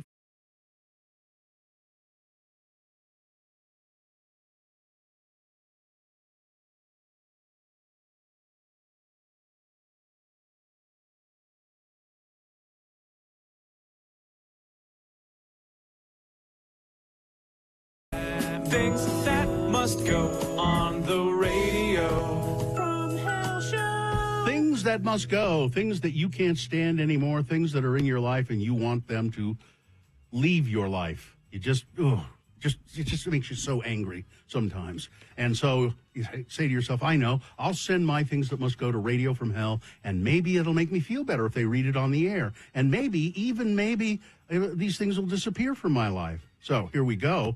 Things that must go. Send them to radiofromhell@x96.com. Put must go in the subject line. I'll start today. I've got a few here. This one says, cancer must go. Yes. My dad has surgery this morning, and I wish cancer would be a thing of the past already. Amen. We can get people to Mars, but we can't cure cancer. Come on, science. This one says, I have only one thing today. Billboards. Billboards must go. Oh. When I'm looking up at a billboard that says, if you're texting, then who's driving? How is that any better than me looking at my phone? My family and I went to Hawaii back in May, and billboards are banned there. Do you know what? I didn't miss the entire week we were there. Billboards. Thanks for letting me listen. This was sent by a very small ninja from my phone. I don't know. This one says, water mains breaking on I-15 in Layton must go. The resulting surface road traffic sure sucks when that happens. The resultant gridlock traffic can go too, Johnny B. And then finally this one. Please do not use my name. You don't have to read this, but I had to say it. I have something that's been bothering me that bubbles up every time somebody says it. I get so angry because it's a tool for the right to use us, and it has to stop. It's a tool for the right to use us, and it has to stop. It's the phrase, thank you for your service, when they find out you're a veteran. If you're thankful for our service, how's about you take care of the veterans that need it? How's about you use your blind allegiance to the party you wear on your chest and get the heroes that are suffering while protecting your right to troll them on the internet, your right to vote, and your attempts to take it from others? When you hoist our flag on your personal flagpole, do you even know what it stands for? On the holidays, are you thinking about those who died so you can set off fireworks? When you wrap yourself in the flag, point fingers, do not know what the colors even mean? Let me explain so you understand. Red is for the blood of true patriots. Blue is for the tears of the families left behind to pick up the pieces while you make it harder and harder for them. White is for the flowers that rest on their graves, rotting away along with the promises that they would be honored. So instead of thank you for your service, why don't you fight for vets and their families so they can start to come home from the war? Thank you. Amen. All right. Nick? Yeah, starting out with this one. It does say to use their name, I suppose. This one from Zane. I've been listening for 27 years now next month. What must go is, why are you all not sending in must goes? Carrie, Bill, and Gina need your must goes. Thanks, Zane. Number 2, I work for a rental car company. I love driving the brand new cars with 50 or less miles on them, and then I get in my 2007 Honda Civic. No backup camera, AC not as cold, and a lot of miles. Thank you, Lords. That one from Zane. Thank you. This one from, it doesn't say I can use their name, so I won't. I work in a hospital lab, and my current must go. The ER's label printer is cutting off patients' names, and they won't fix the damn thing. Policy states if the information on the label is unreadable, I have to reject the sample, and the patient has to be poked all over again. No, don't do that. Let's not cause more discomfort to people in need of medical care. Just pull your labels through the printer a smidge. Along with that, gel pen ink on labels. The ink smears. I can't read the collection time and see above for similar outcome. Thank you for that. From this person, it doesn't say I can use their name. I have 2 things that must go. The first, as an Uber driver, something that must go is that when you order an Uber, be ready when I get there. Yeah. I get sometimes we are closer than expected, but if I drove 10 minutes to get you and you have to wait another 5 for you, what state of readiness were you in when you ordered the Uber? Secondly, as somebody who works in an industry that has traditionally received tips, I never expect but always appreciate when I do get a tip. However, I think we can all agree tipping culture is beyond out of control. Yesterday, I was asked to tip for an oil change, and at the chiropractor, Seriously? The chiropractor? Yeah, I had to read that again just to make sure I said it right. Maybe this could be an next poll about the most surprising, annoying, or ridiculous place you've been asked to leave a tip. Gina? Let's see. Good morning, all. What must go is not having a whole lot of Rosie in your system. Maybe when Carrie gets back, we can play it for old time's sake. This is from our old friend, Dr. Mike. Things that must go. Parkinson's disease must go. Yes, Dr. Sorry, Mike. Hi, my name is Monica. I'm on my way right now, so if I get pulled over for this, she's emailing us on her way to work. I work in a laboratory. It's so frustrating when people don't clean up after themselves at the end of the day. There's occasionally mysterious goo or sharps that are left around, and I either must contact you to find out what this mysterious goo is or just assume it's contaminated. I must clean up after the entire place waiting for you. What's even more annoying is after working all day, kids running them to baseball and hearing how awful their summer is because they want to play video games all day and it's hot and they can't go play outside. Finally, this.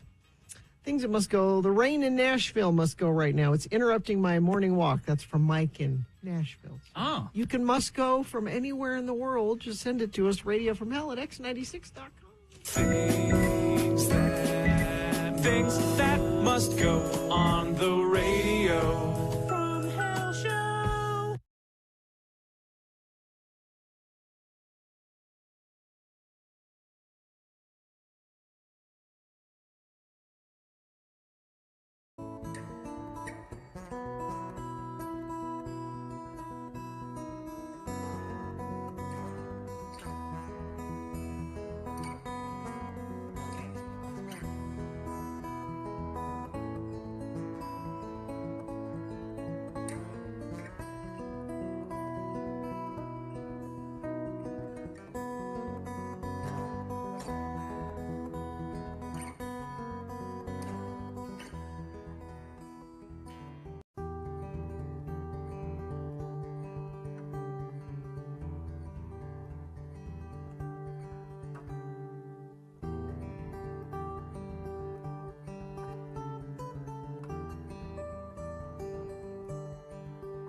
Loretta in Santaquin says, I believe this is a sad on this day in Santaquin. Yes. Santaquin? Yes. All right. Remembering Keith Flint of Prodigy, who died 6 years ago today at the age of 49.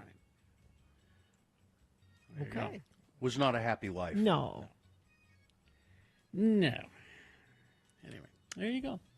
Well, let's see. It's 10 minutes after 9. I guess we got to get to the boner recap. Let me get the interface up and see who the randomizer is picking. It looks like Aurora is here. Hello, Aurora. Aurora. Hello, lords and lady. How are you? Great. Fine. The prize you're trying to win, Aurora, is tickets to see The Offspring coming back to Utah with Jimmy Eat World and Newfound Glory Saturday, September 6th at Utah First Credit Union Amphitheater. Tickets go on sale Friday. How about that? Sounds pretty good, right? That is awesome. I saw The Offspring this last year and can't wait to see them again. There you go. All right, Aurora. Simple game here we play. I will read the three boner candidates that we presented earlier today. You tell me which one of the three was the winner, and you'll win those tickets to see Utah's own The Offspring. Seems like Yeah. They've been here a lot. They come regularly to Salt Lake. It's always a good place for them. You ready to go, Aurora? I'm ready. Okay.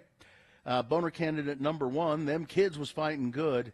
This is a youth corrections detention center in the Los Angeles area, and they were allowing the kids to stage like gladiator games, fighting each other. And as a matter of fact, the custodians at the prison or at the detention center were helping them organize these gladiator games, and watching and videotaping it and laughing about it. And it's really, well, these kids are fighting good.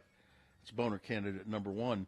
Boner candidate number two, if you misplace your illegal drugs, don't text someone about it.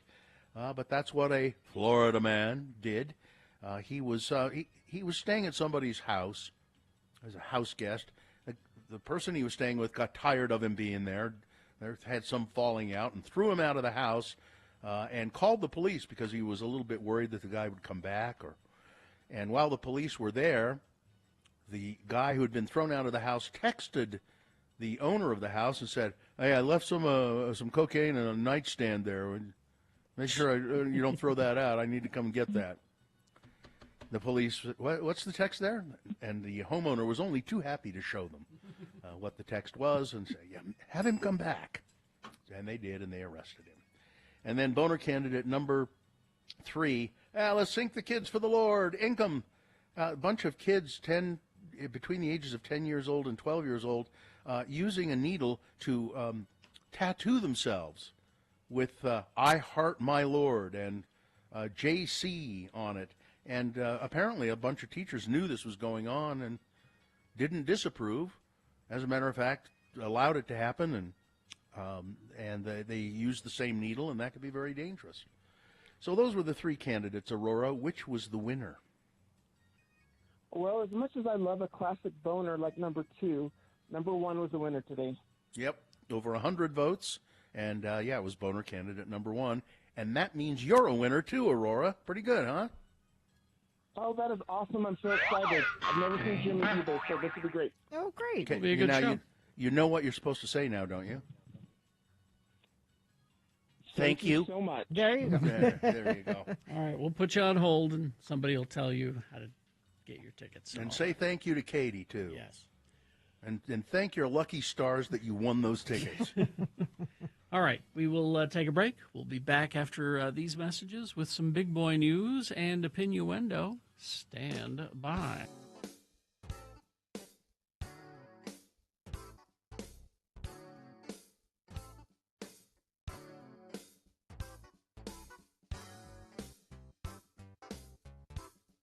Men's restrooms are terrible places. Oh, they are. They are just I terrible wouldn't places. know. So this is based on a recent experience, like 10 minutes ago. Okay. So I'm there in the restroom, Yes. standing at the urinal, and then and there's a little partition between. There are two urinals side by side, a little partition between them. Mm-hmm. So I'm standing there. I've got my hand. I'm bracing myself up against the wall, and I'm doing my business. And somebody comes in, and I don't see who it is, and stands. It goes to the urinal to the right of me, and the first thing that happens is I hear, "Shoo."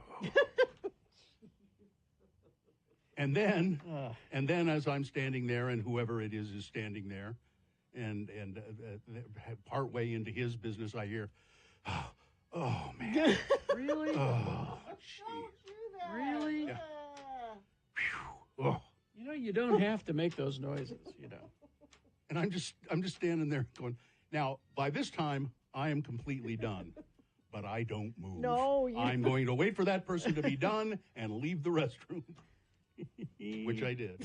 As soon as I heard the hand washing was over and the door opened, I mean, I went and washed them. I'm happy that he's enjoying the experience. I guess. So much. I guess. I don't think I vocalize when I. Certainly not. Maybe I do.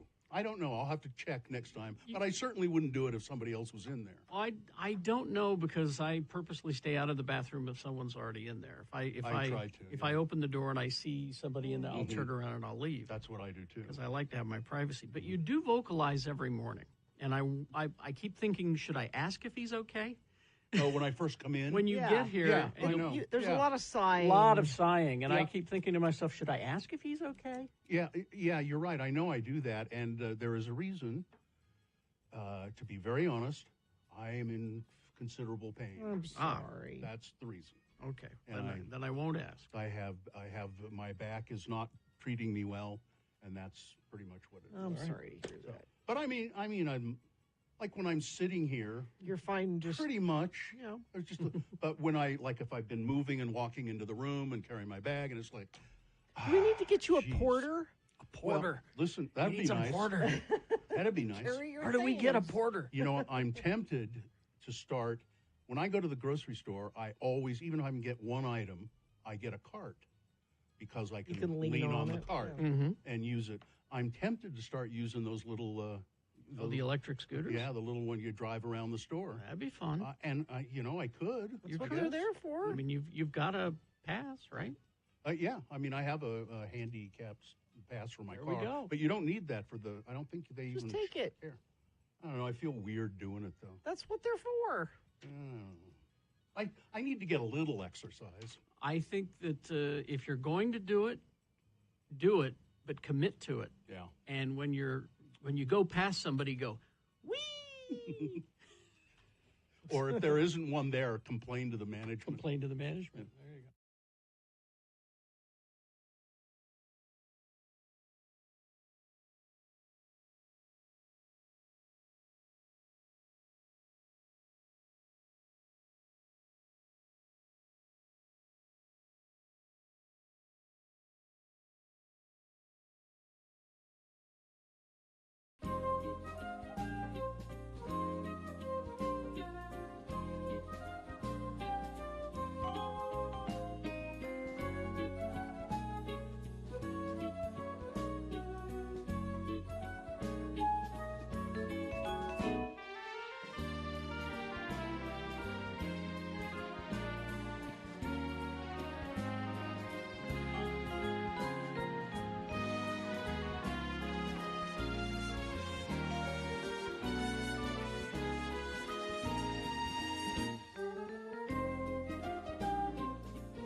Original will be missed. Who?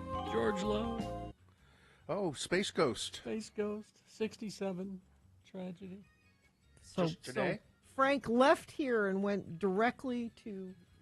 If you follow Andy Merrill, who is Brack on Twitter, he announced it. 67.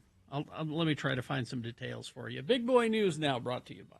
Waterproof your home with Base Coat because water can make its way through your foundation in many different ways. Base Coat specializes in a variety of permanent foundation waterproofing solutions tailored to your unique issue.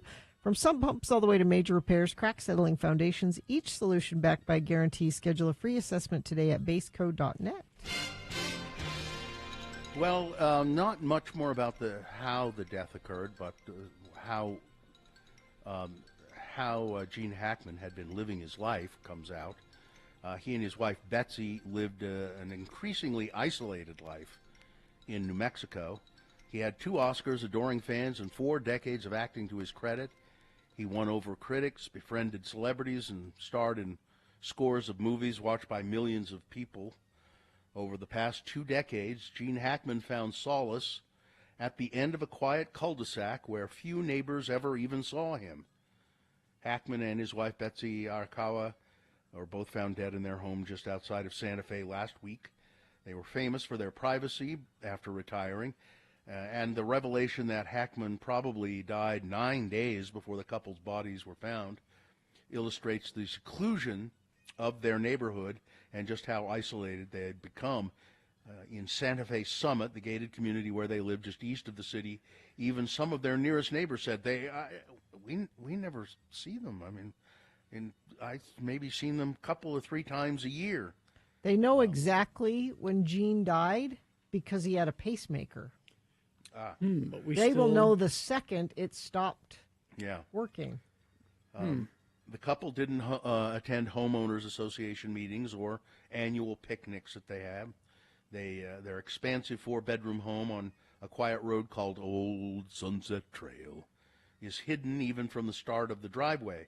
The couple did have some friends around town. Hackman had invested in a restaurant where his paintings hung on the walls, and Ms. Arakawa had co-founded a store where they sell home goods. But some friends said the couple had retreated farther and farther from the public during the COVID pandemic, and then they basked in their neighborhood solitude. They just loved their privacy. They had a gate, and they said, and our neighbor said they have a gate, and we have a gate, and we have just never seen each other.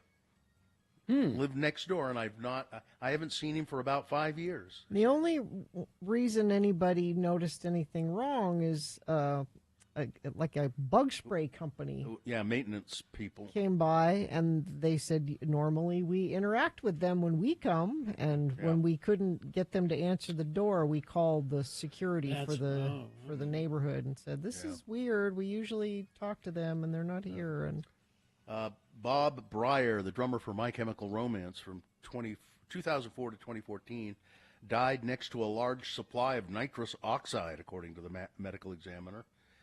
TMZ obtained an autopsy report. He died in November in Tennessee, and the Bedford County Medical Examiner says his badly decomposed body was found next to 3 large nitrous oxide canisters. The ME said antidepressant medication was also found in the home where Bob was found dead. How much is an Oscar statue worth? The Academy values the Oscar statue at $1.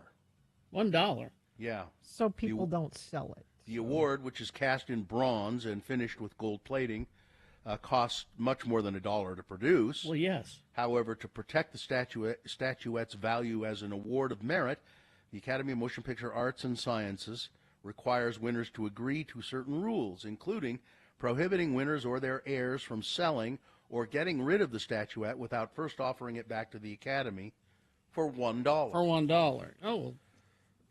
It happens, though, that they do. Yeah, they wind up on eBay. You see them. Occasionally. Yeah. The Academy first introduced an early form of that rule in 1951, though the buyback price was originally set at $10. The reasoning is to protect statuettes from diminishing in value for future recipients or from being traded by fans. The statuette is about 13.5 inches high, weighs about 8.5 pounds, so pretty substantial, largely due to the pewter-type metal called Britannia, which is in the core of the statue. It's plated with 24-karat gold in a process that takes about $400 to produce. However, due to the changing value of gold, the actual cost would be different from year to year. One report found that in 2012 it was worth a little less than $1,000. That's the value of the gold on the statue. Via today, it would be roughly worth a little over $650 in today's scrap metal values for gold, tin, and copper. The ratings for this Academy Awards, not great. They were down from last year. Nobody's seen most of the movies. The movies were not, The 97th Academy Award drew 18.07 million viewers, and that's down a 7% decrease from last year's 4-year audience high of 19.5 million. But everybody seems to say that Conan did a great job as host. Well, not everybody, because there were 7% less people to say that. Well, the Academy said if he wants to come back and do it again, we're more than happy to have him. Timothy Chalamet's high school drama teacher Chalamet shared a heartwarming message with his former student ahead of the 2025 Oscars. When Chalamet appeared at the Academy's red carpet on Sunday, Access Hollywood showed a video from Harry Schiffman, Chalamet's drama teacher at New York City's Fiorello H. LaGuardia High School of Music and Art. showed it to him. He says, "Well, pal, you've earned your keep and the recognition of your artistry in bringing humanity to life with wit and passion and grace," his drama teacher said. "Take it all in, feel it, bring us more, and always remember, as Bob Dylan once said, keep a good head and always carry a light bulb."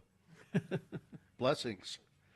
That means the world to me, said Timothy Chalamet about his drama teacher. Thank you for that. Thank you. Timothy will win an Oscar someday for something. Chalamet. Adrian Brody, with his lengthy acceptance speech, he's joined an obscure contingent of Academy Award winners to clock extended minutes at the Academy podium. He spoke for 5 minutes and 40 seconds. About nothing. The It's not Guinness like he World had Records. some passionate No. message to get across. The Guinness World Records currently resides, though, with Greer Garson's 1943 Best Actress acceptance speech as the longest in Academy history at 5 minutes and 30 seconds. So he beat that. He was 5 minutes and 40 seconds. That would mean that today's Brody is now the longest, but there's some debate. Some historians have clocked the full length of Garson's speech at around 7 minutes. However, only partial audio recordings of the speech remain. The Academy has a 3-minute, 50-second transcript of the speech in its online archive. So, Katy Perry talking about going into space. Well, she's not really going into space. She's going to the edge of space. The Teenage Dream superstar appeared on a podcast, said, "I'm so humbled and blown away and excited, and I've got butterflies.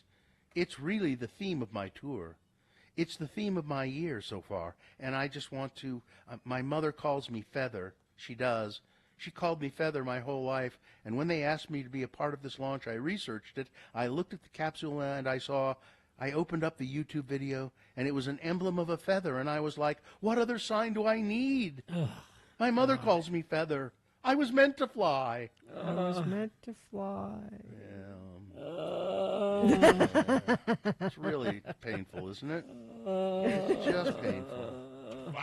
That's Tina. That's Tina. How about this? In Moore, Oklahoma, a young little kid named Bennett was playing with an old mobile phone and was delighted that even though the device service plan was turned off, emergency calling was still operational. Well, yes. So, as one does, toddler Bennett dialed 911 and said, "I need emergency donuts." After stating his urgent I understand request, that call. he told the dispatcher to have a good day. Police seemed to agree that this indeed was an emergency, as they did in fact deliver Dunkin' Donuts to the boy's home. Don't encourage this behavior. I was going to say, that's what you're doing. No, that's what you can get. So kids, if you're listening, you can get donuts by calling 911. Don't do that. Okay? Just ask them for emergency donuts. It worked for Bennett. Don't do that. Jelly Roll is on a journey. This is a different story, right? Yes. Oh, okay. Is on a journey to better health. He's lost more than 100 pounds in a year. He jokes that if he keeps losing weight, people might confuse him with Post Malone because they both have face tattoos. Jelly Roll and Post Malone are touring together on Malone's Big Ass Stadium tour, and they'll get to Italy. Jelly's worried that his fans won't recognize him there. I'm wondering if I lose a little more weight when I get to Italy, if they're going to mistake me for Post Malone. I don't think we'll do that. No, actually. I don't think so. No. All right, that's it. Weather? Okay, so we've got rain mixed with snow, depending on where you are. And this pattern continues all the way through Friday, by the way. 40% chance today, 50% chance tomorrow, 100% chance on Thursday. High of 48 today, overnight low 34. Like I said, that goes all the way through until Friday. All right. Thank you very much.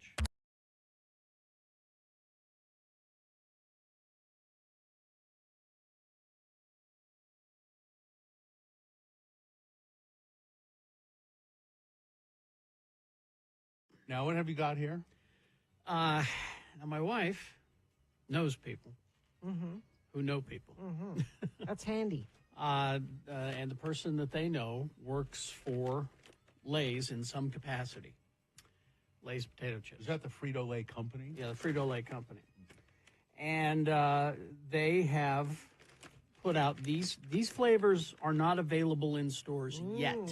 Will they be? They will be. These are flavors that they're going to put out. Okay. And they're interesting. What have you got? We start with masala. What is masala? It says here, inspired by tastes of India. Okay. Masala. Uh-huh. And then there's Like this chicken one. tikka masala? Like Exactly. that. Yeah. And then this one, inspired by tastes of Korea, honey butter. Well, So now we're talking. Who wants to go first? I don't care. Well, I'm closest to you. Do you want to start with? Easiest to handle. Want to start with masala? Sure. Okay. Let me open that up. There you go. Oh, okay. They look like a barbecued chip kind of thing, but the masala. You should taste the star anise in there. You should taste the. You like that? Mm-hmm. All right. Let me see. I like it. It's a little spicy, not too spicy. I like That's not it. bad. I'd buy those. Guy says that they've had masala in Canada for a while. I hear good things. Yeah. It kind of lingers with a little bit of a burn, But not crazy. but not crazy burn. It's fine. Yeah, okay, here's honey butter. Let's try honey butter. You know, the first time I ever, we had barbecue potato chips when I was a kid. That was about it. I don't care for that. That's fake butter flavor. I don't like fake butter flavor. I don't mind it. I don't like that. Let me look at the ingredients on there. I like the other one better. You like the masala, but not the honey butter? Yeah, I need a palate cleanser with the masala. Oh, you do? I kind of like that. I kind of like the honey butter. It's different. Yeah.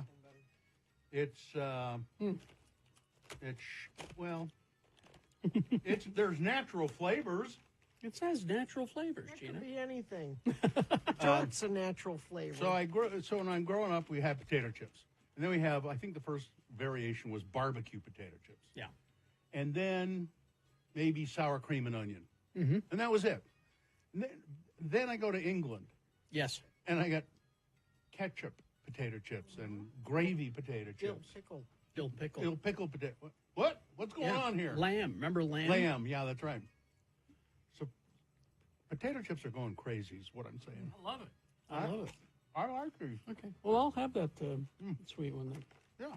That's good. What stores will they be in? I don't know. Look for them in a store near you.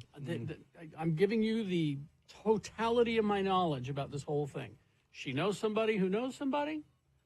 These aren't available yet, but they will be. That's all I know. Inspired by the tastes of Korea. I can think of other Korean Taste of- chips that would be more savory. The masala is a little spicy. It lingers. Yeah. It lingers. There you go. I'll All take right. the, I'll take the honey butter. All right. Anyways.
Hell. All right. We do not have a cause of death for George Lowe yet.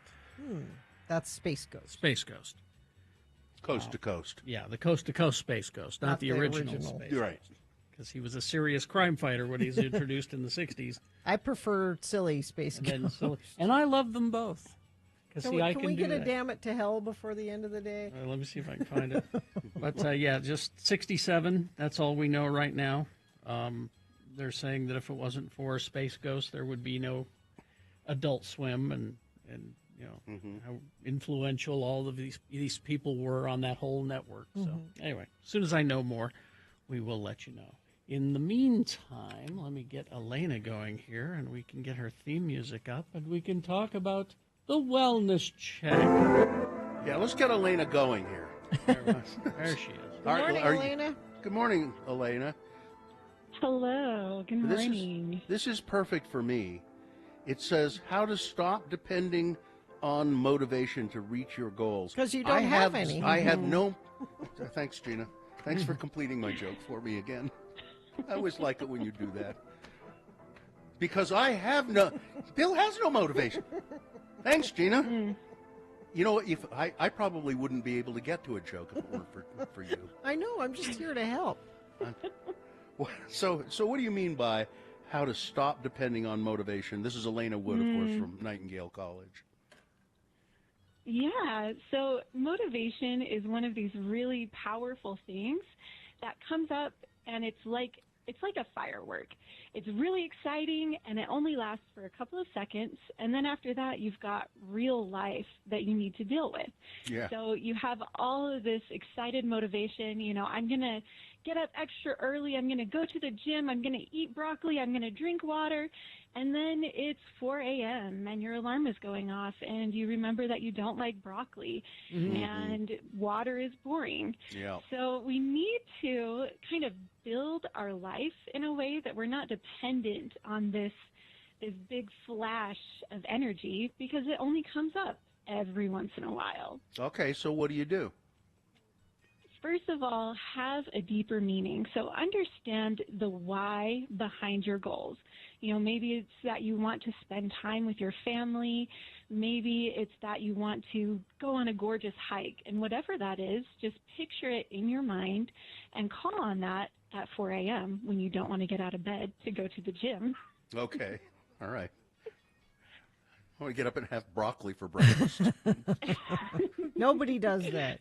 I'd love to. I like broccoli. Now that your next some quiche. Your next one says get comfortable with discomfort. How do I do that? Yes. So anytime that we're trying to make change, we're going to feel a little bit uncomfortable because it's new and it's different. And so we just need to help ourselves, first of all, understand that meaning behind what our goal is so that we can lean into that discomfort a little bit. The word passion comes from Latin, meaning to suffer and endure. So if we can just remind ourselves, especially about the endurance part, right? So endure through that discomfort. Yeah. And making change is hard anymore. Most people just use credit cards. Sorry. Very true. Sorry. Oh, so sorry. on the nose. I used to like those little coin. Remember they had those little machines on your belt that would dispense nickels and dimes and quarters, those little metal. I always wanted one of those. Yeah, those were fun. Yeah. What's the next one? Next is to create systems and environments that support your goals. And this is really the biggest hack, we'll say, for reaching your goals. If you want to get up in the morning and work out, put your workout clothes right next to the bed. So they're right there. You have to literally step over them. Sleep in them. Why not get sleep out in of them? bed. I have worked with people who do that. Absolutely. Yeah. Leave your fruit on the counter, carry your water bottle with you, whatever it is that you're trying to succeed at. Create an environment that really, really supports that. That fruit on the counter thing, we buy like cuties and leave them in a bowl because it's so much easier just to grab one of those for a snack than walking over to the pantry and getting You know what I do? I put broccoli in my pockets. Perfect. Yeah. I bet you smell great. What's next? Just remind yourself that feelings don't last forever. If you're feeling overwhelmed or stressed or sad, just remember that these feelings do not define you. They are just this one moment. Science has shown that feelings actually really only last for about 90 seconds.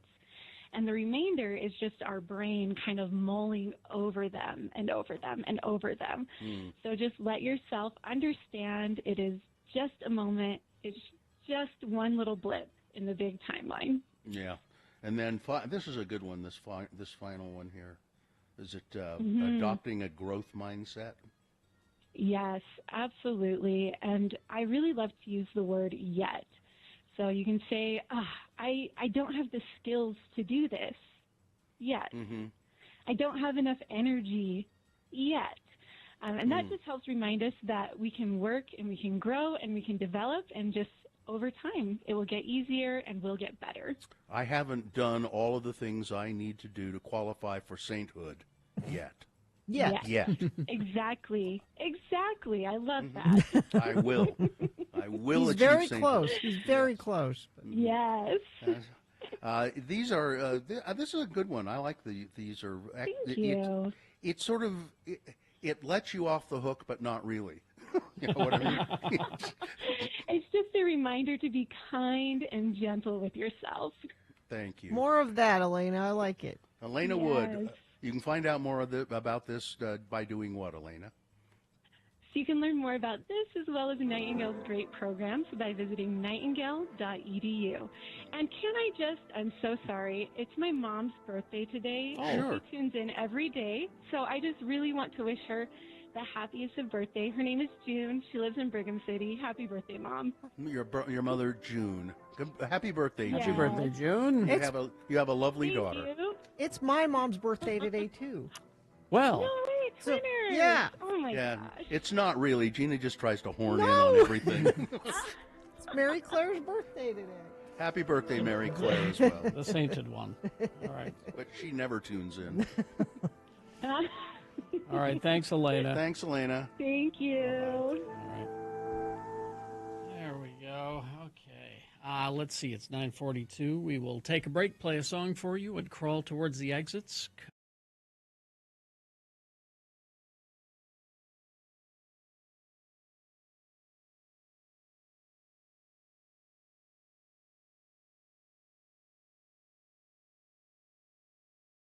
This gum here that my kid showed me last night, and I haven't tried it yet. It's called, have you heard of this? Juicy Drop gum? And as it turns out, there's a whole bunch of Juicy Drop candies. You have to go to some trouble to eat this gum. So here's the stick of gum, the piece of gum, and as you'll see, it's about an inch long, and it has a trough down the middle of it. A little groove down the middle of it. Okay. So what you're supposed to do, then it comes with this bottle, flavor boosting gel. Where did you get this? From Little Bill. And so you take the flavor boosting gel and you squeeze it, and it's really like the consistency of gel deodorant or. This seems like See? complicated I know. gum. I know. Yeah. Okay, so I'm doing it now. I've squeezed the gel into the little trough, and then I see. Is this the first time you've tried it? Yeah. Oh. What? So the deal is, Yes? the piece of gum is very sweet. Okay. This gel is very sour. It's actually quite good. And I found their website, the Juicy Drop website. Okay. And there are all kinds of Juicy Drop candies. For instance, Juicy Drop gummies. It's like a little gumdrop, and it's got a little crater in it. Why don't they just make it with the flavor inside of it? Like the gum we had. Freshen Up gum. Freshen Up, yeah. Because it's a gimmick. That's why. This is too You're much making me do work. all the work. Oh, here's another one. Juicy Drop gummy dippin' sticks. Dippin' sticks. So what that is, you get a little tub of gel with a lid on it. You take the lid off. There's a hole in it. Yeah. And you get these gummy Yeah. gumdrop sticks. They're not round like gumdrops. And you dip it in the gel. This gum is really quite good. And I'm sure really It's good not for you. freshening your breath. It's No. It's like it's more like it's candy. a candy gum, yeah. Yeah. See, I prefer gum that's a breath freshener, not a candy gum. Yeah, this would be more of a candy. And then you've got juicy And there are a lot of Juicy Drop gum flavors. There are 5 fan flavors: Knockout Punch, Blue Rebel, Watermelon Blast, Strawberry Lemonade, and Apple Attack. I think this must be Watermelon Blast. All right, so, and then there's games here too. You can play games. Yes, you can play the Candy Adventure Builder, or the Juicy Drop Gum game, or the Sour Space Shark Attack game on their website. It's Space sharks? It's when gummies attack, it says. So, I don't know. Maybe people are more familiar with this. You guys didn't know about it, though. No, I don't. Like Carrie said, the first thing I thought of was Freshen Up gum. Yeah, that old gum that had the liquid center. Which was sort of satisfying when you. It was kind of creepy though, because it was like there was a spider body in the middle of your gum or something. But it's sort of different. But now it probably wears off the flavor. It's worn off already, and also the flavor of the gum itself is wearing off already. Is it good for blowing bubbles, or is it just kind of a weak gum? I won a bubble gum blowing contest once at school. You won? They measured how big? Can you blow a bubble inside a bubble? I can't do that. Oh, no. I used to be able to do that. Oh, yeah, Bill's blowing a bubble. It's just okay bubble gum. Yeah, it's too small. It's not the best. If I had a double bubble. How can you do that? How do you do it? So you blow the bubble. Right. And then you can, while it's sitting there, you stretch the gum out again, and then you can blow a bubble inside a bubble. Now I'm going to have to, I kind of see that. I've just never thought of trying that. I haven't had bubble gum in so long, but. I used to love it. You know what a crime is? What's that? It's one of the more famous bubble gums. Bazooka. Yeah. Bazooka Joe. Terrible bubble gum. No, it tastes awful. Tastes awful. It's hard, and it's next to impossible to blow a bubble. But they had those hilarious comics that came with it. That's the only reason to get them. With double bubble the main character in Bazooka Joe comics. Bazooka? Remember his name? Bazooka Joe. No, the other one. Pud. Pud was. Oh yeah. And Hubba Bubba. Hubba Bubba was good blowing. It was okay. It was no bubble yum. Bubble yum was. Is there gum in that? No. I bet there's not gum in it. Is there any bubble gum out there in that thing? I think, yeah, me We too. need some decent bubble gum to blow bubbles. Yeah, I don't know. I'm sure you can still get bubble yum. I haven't seen it. Because it has to be a sort of a soft. Yeah. This is a soft bubble gum, but it's not. It's not big enough. And it was like that bubble gum was designed specifically just to blow bubbles. Because the flavor wasn't great, but the consistency of the gum was perfect for bubble blowing. That's what I used to win the contest. Yeah. I won a bag of marbles. Bag of marbles? Yeah. So there's no gum out there? No. That's a tragedy. If I think of it today while I'm out, I'll get some bubble gum. And let's have a bubble Now, gum blowing contest here in this What about Big League Chew? I've never had Big League Chew. You haven't? Big No. League Chew That's is. for pretending you're doing tobacco. It's okay. It's shredded. Yeah. Like in a pouch. tobacco. Well, Comes in a pouch. I don't care the delivery system. I'm talking about the What kind of bubble do you know, get? is it a quality bubble blowing? Of course, gum? the big advancement in bubble blowing bubble gum, and I don't know which one it is, but maybe they all do it now. Was when they came out with that doesn't stick to your face. It doesn't stick to you. That was bubble yum. Was it bubble yum? Or Hubba Bubba, one of those. Yeah. Because I used to blow bubbles and then it'd get all stuck on my face. Yeah. And if you have and back in the third grade when I had a beard, Yeah. it got stuck in my beard. I will get some bubble gum today, and we will have a bubble gum blowing contest tomorrow. All right. Well, that's the kind of exciting radio that you you get your pay cut for. That's right. I told you That's content, Carrie. Content. I told you there'd be something to do with this bubble gum break. I told you.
laughing because on this day in 1991, the KLF released their fourth and final studio album, The White Room, featuring What Time Is Love, 3 A.M. Eternal, Last Trains to Trans Central, and that song, Justified and Ancient, featuring vocal by Tammy Wynette.